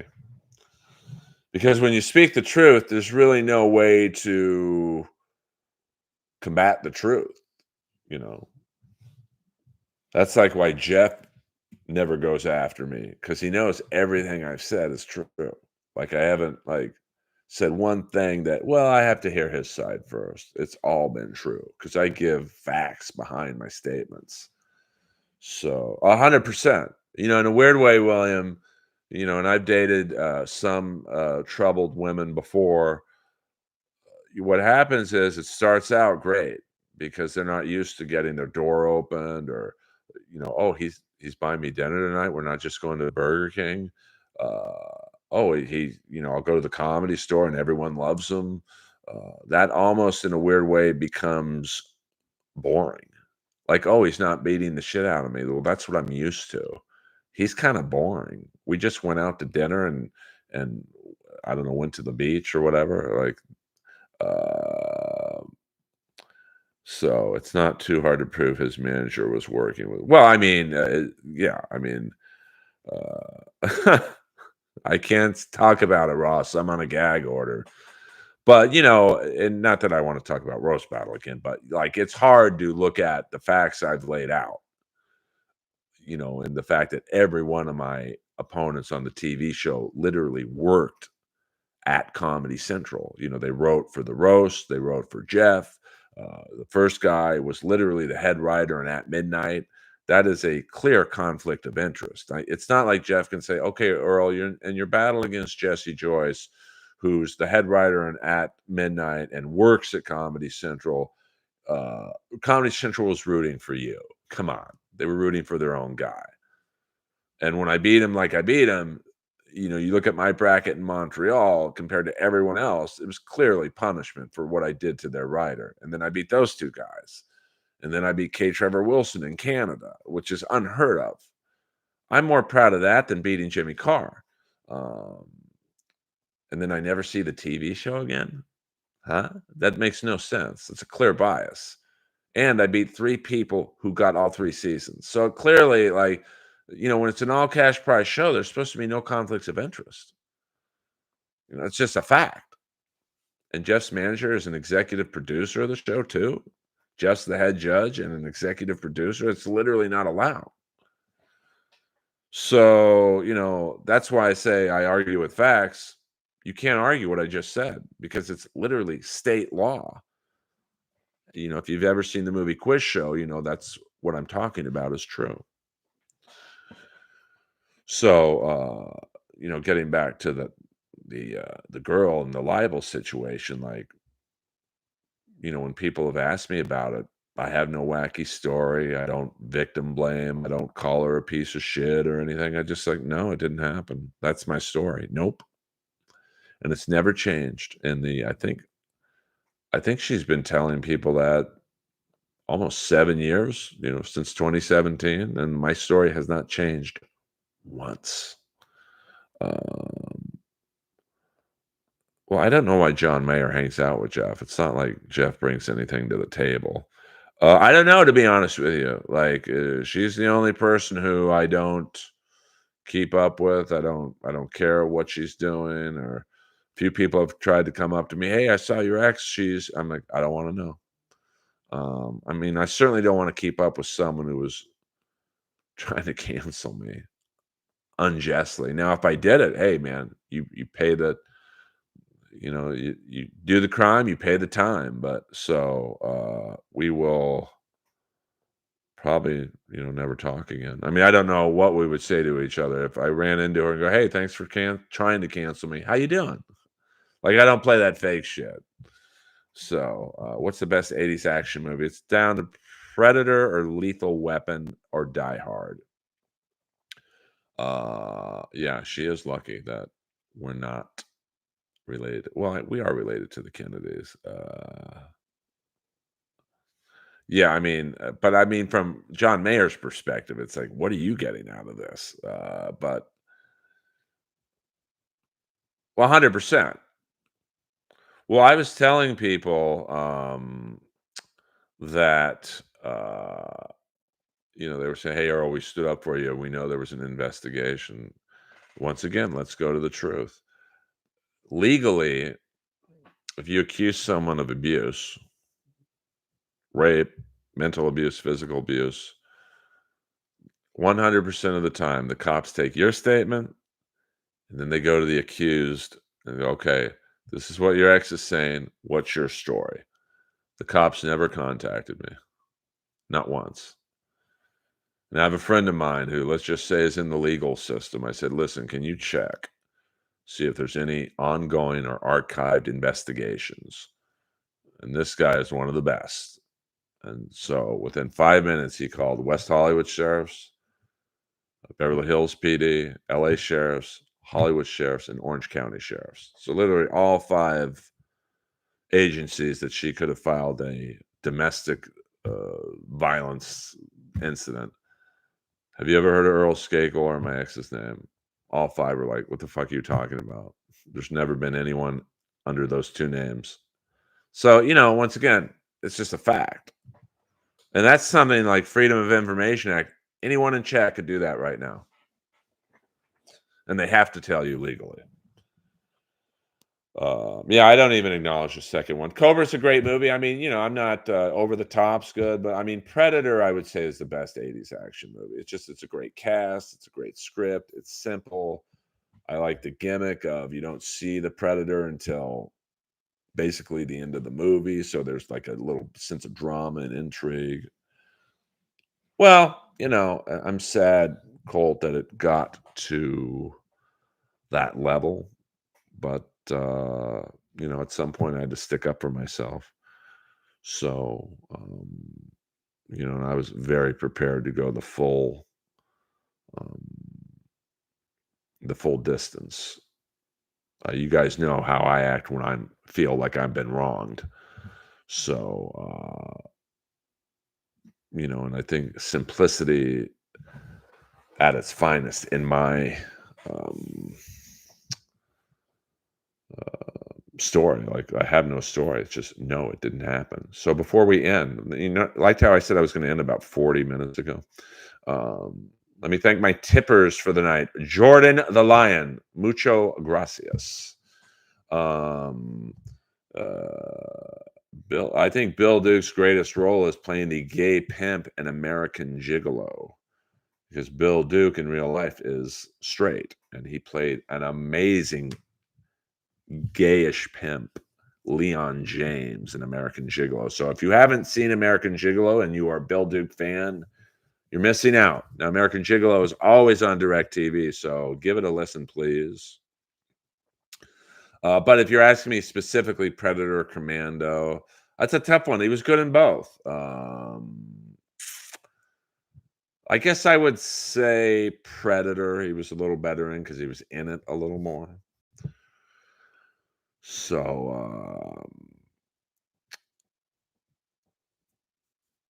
yes, I mean, Hayden, definitely check it out. I mean, American Gigolo. I don't know how old you are, Hayden, but if you are in your 20s, 30s, early 40s, you probably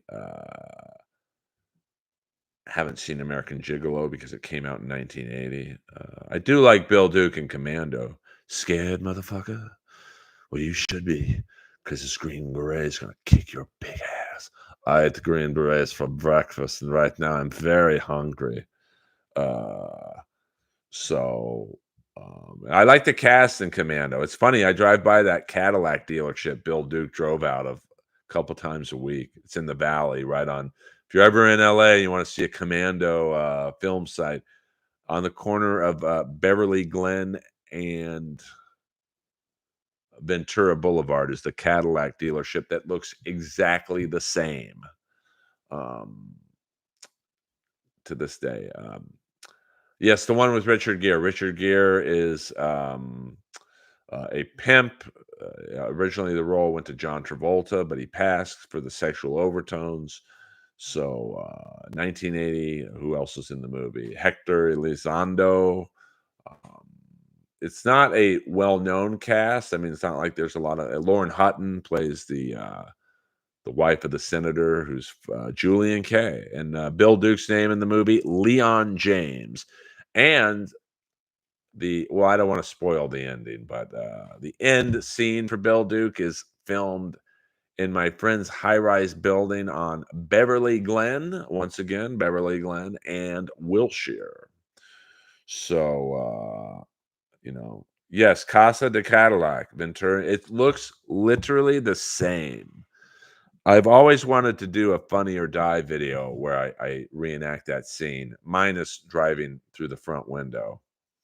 You don't want leather, brother. Leather cracks. You know what I like best about this car? What? The price. It's free. Uh, and when he starts the engine, yeah, that's American engineering there, not that Japanese bullshit. Like that guy was a good. I don't believe I've ever seen that guy in anything else. Yes, I mean, I think I'm trying to think. I think certain parts of Predator were filmed in Mulholland, where Schwarzenegger chases Daniel Patrick Kelly, LAX, of course. Um, the Galleria. I want to almost say the inside looked a little bit like the old Santa Monica Mall. Uh, yeah, but Commando's a great movie. Now, when I had Vernon Wells on the Inappropriate Earl podcast, um, yeah, some of Schwarzenegger's lines, "Didn't get in and stop paddling." Uh, "Are you going to kill me?" "No." Yeah, I believe it looked like some scenes were filmed in there, but, you know, what a great cast over but when Vernon Wells was on Inappropriate Earl, he said that he had replaced the bad guy in that movie. Now, I don't know if he didn't remember legitimately or he just didn't want to tell me who he replaced, but I'd be very interested to see who Vernon Wells replaced. Like, I'm trying to think of taller bad guys who were around that time. I can't think of any, but I think Vernon Wells was great in that homoerotic fishnet outfit he had on. John, I'll be waiting, John. I'll be back, Bennett. Yes, the exterior of Ridgemont High Mall was Santa Monica Place, but there was something about the commando scenes that now I can't imagine them spending that kind of money shooting at two different malls. But um, stewardess, how long till we land in Valverde? 11 hours. You know Schwarzenegger fucked that girl. Like, that was a scene that wasn't necessary, to have him ask the hot stewardess a question. So, he probably fucked her and goes, "I'll put you in the movie. I'll put you in. You get one line. Don't fuck it up. Now suck my dick." Uh, I do a decent Arnold impression. "You set us up, the CIA, the cabinet minister, dropped the secrecy in the meat grinder. What happened to you, Dylan?" That's why I like the 80s action movies better, to be honest with you. I mean, no CGI. I mean, like Cobra, you feel like you're watching a documentary. So I almost went to Blood In, Blood Out, um, uh, like a fan fest on Friday because the guy in Commando who he shot in the head, the first guy he killed in Commando, the guy sitting in the chair in his bedroom. "Your daughter's safe, General. We can't have you waving guns around people's faces, right?" Wrong. That guy was doing an autograph signing, and I wanted to pay him $100 just so we could reenact that scene. So, but I got lazy, to be honest with you. I think it was great. Like, I think the outfit really put Bennett's character over the top. "Bennett, I thought you were dead, John. Thought wrong. Do you know what today is, John? Payday."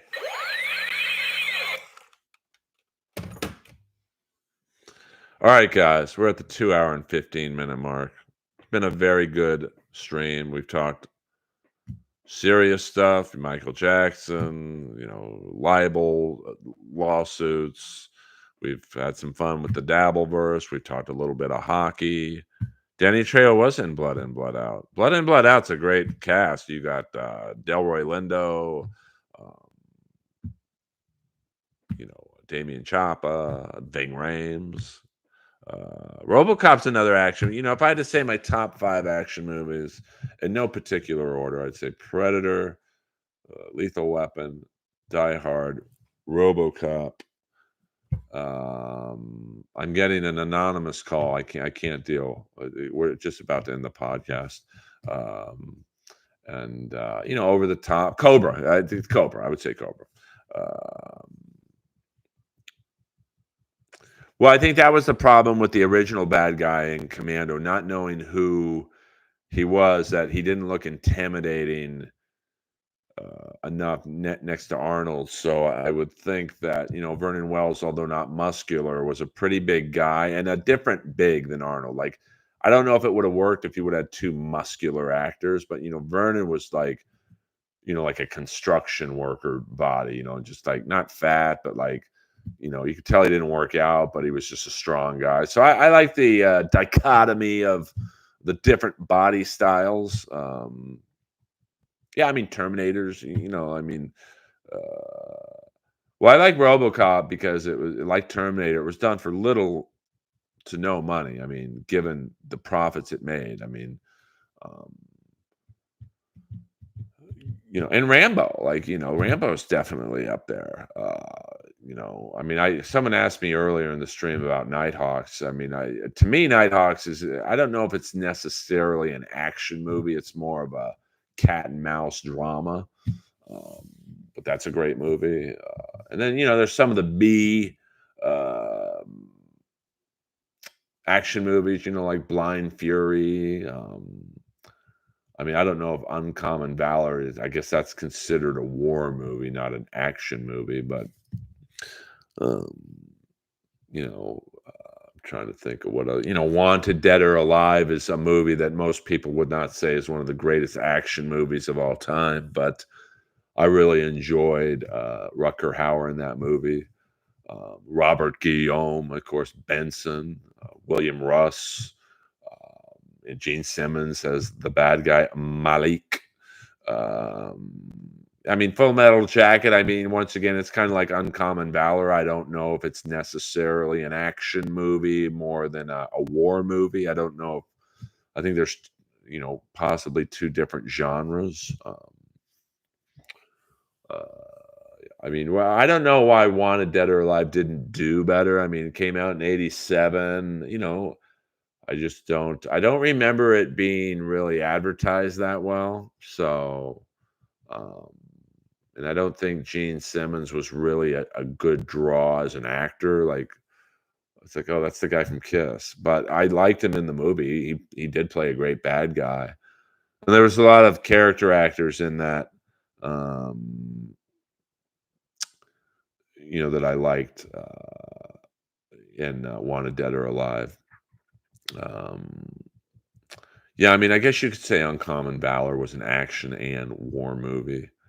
It's still one of my favorite war movies, and I like the ending. How, I mean, if you haven't seen the movie by now, 41 years later, I don't think I need to say spoiler alert, but I do like how, at the end of the movie, they didn't find Gene Hackman's son. They found Robert Stack's son instead. So the end of the movie is sad. And what a cast, man. I mean, I think me and William have talked about it before. Um, I mean, and one not necessarily an A-list cast outside of Gene Hackman, but you've got Fred Ward, great character actor, William Zoom, William Zoom, Reb Brown, um, Patrick Swayze, I believe his first role, or was The Outsiders before Uncommon Valor? And then Robert Stack, of course. Not John Witherspoon, but Harold Sylvester. He was always good. I remember one night I was doing comedy at a bar in Studio City called Residuals, and I'm up there, and I don't remember if I was bombing or doing well, but I do remember I wasn't killing. I think I was just doing average. And Harold Sylvester walks in front of the stage. I'm like, "Hey, everyone, give it up for the helicopter pilot from Uncommon Valor." He's like, "Come on, dude." He looked at me like, "Thanks for recognizing me, but I'm here to drink." Because this was the type of bar that you would come to get shit faced. Tim Thomerson, Comedy Store paid regular, and I've often said this. People often don't think of Tim Thomerson as a big stand-up comic, but if you ever are lucky enough to go into the Comedy Store in the original room, there's about 10 names that are in neon lights. Pauly Shore, Dice Clay, Kennison, Roseanne, um, Jeff Scott, the deceased piano player who was like a legend there, and Tim Thomerson. So, like, if your name's on the wall like mine is at the Comedy Store, it's a pretty big deal. Like, it's like getting your name on the Stanley Cup. But if you're one of the 10 or so names in neon in the original room, you were a pretty big deal. Yeah, Fred Ward. I liked Fred Ward. It was a small role with Jack Tebow has the Anglin brothers in Escape from Alcatraz. So, yeah, he was a tennis pro, and Who's Harry Crumb. But he never, like, after the '80s, he just kind of. I think he's retired and living in La Jolla. So, I could probably get him on the podcast pretty easily just because we're both, my shtick would be, hey, I'm a paid regular. I'd love to interview you, blah, blah, blah. Um, so, yeah, I mean, Fred Ward, one of the great character actors of this generation for sure. That's not a knife, that's a gun. Um, but, uh, you know, I believe, and Michael Dudikoff was actually in a deleted scene in Uncommon Valor. Now, in the credits, he's listed as Blaster's assistant, which Blaster was played by Reb Brown. So I'll guess it's that one scene where Gene Hackman goes to the motocross track to recruit Reb Brown to come back to fight, or not to fight, but to go back in to find the POWs. And I'll guess Michael Dudikoff was in or around that scene, but I guess um, it was cut. I've asked him to do the podcast. He hasn't really. I think he responded once, and I'll think about it.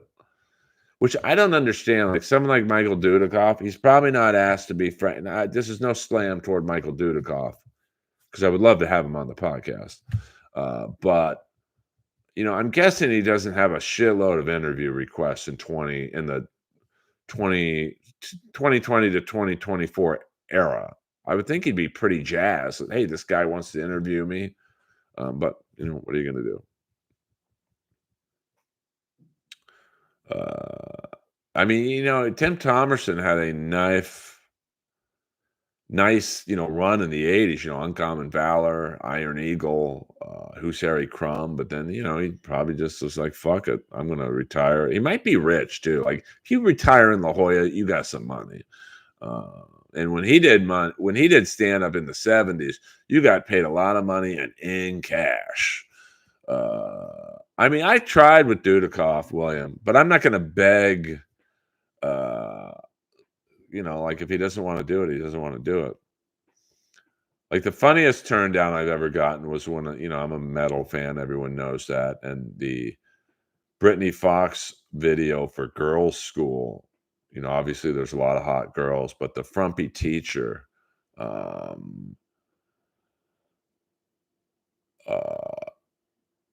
In the Brittany Fox video for Girls School, she's in like a lot of commercials. She was in a Super Bowl commercial. She's recognizable if you remember the video, and she's in a bunch of Geico commercials. I asked her to I said, hey, would you come on my podcast to talk about being in the Brittany Fox video? She writes me back about an hour later. I've watched your stand up. I don't want to do it. And I'm like, oh no, it'll be very respectful. I'm just a fan of that video and the band. And, I'm sure you have some great stories about it. And she's like, that was a long time ago. I don't want to talk about it. I mean, she was kind of a bitch, to be honest with you. But, I'm not going to beg the fucking teacher in a Brittany Fox video.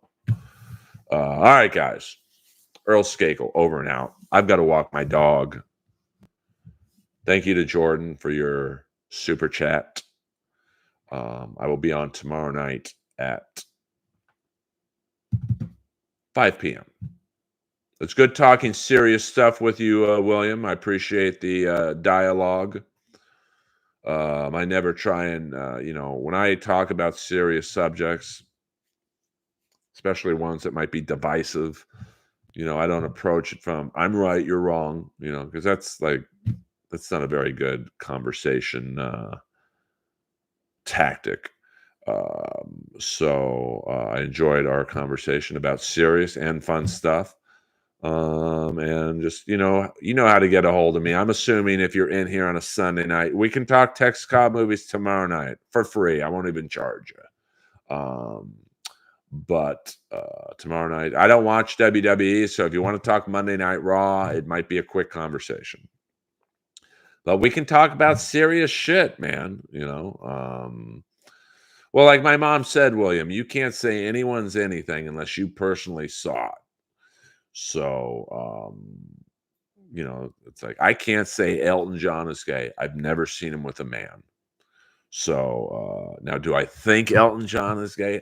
I guess he is. But everything said here is in good conversational habits. So probably a gravy show. I would guess he is, but I'm not. I can't say he is because I've never seen him have sex with a man. So there you go. But William, let's get into it more tomorrow night. So I see what you did there, Boulder Johnny. Well, I remember when I went to prom in 1988. our limo driver, Sean. Isn't it weird how you can remember something from almost 40 years ago? I had known him because he was a limo driver for the Bel Air Hotel, so I had arranged for Sean to be the limo driver for the prom. It wasn't my prom; it was the girl I was dating prom, and I was 20 at the time. She was 18, and it's not like it was last week.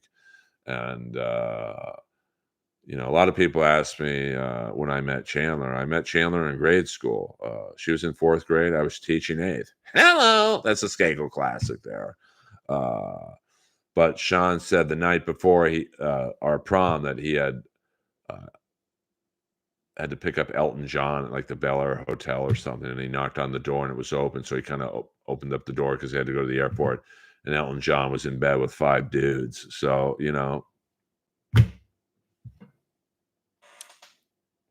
what are you gonna do? But I can't say Elton John is gay because I was not with Sean when he opened up that door. Earl Skakel, over and out. The Sunday night flagship show is now complete.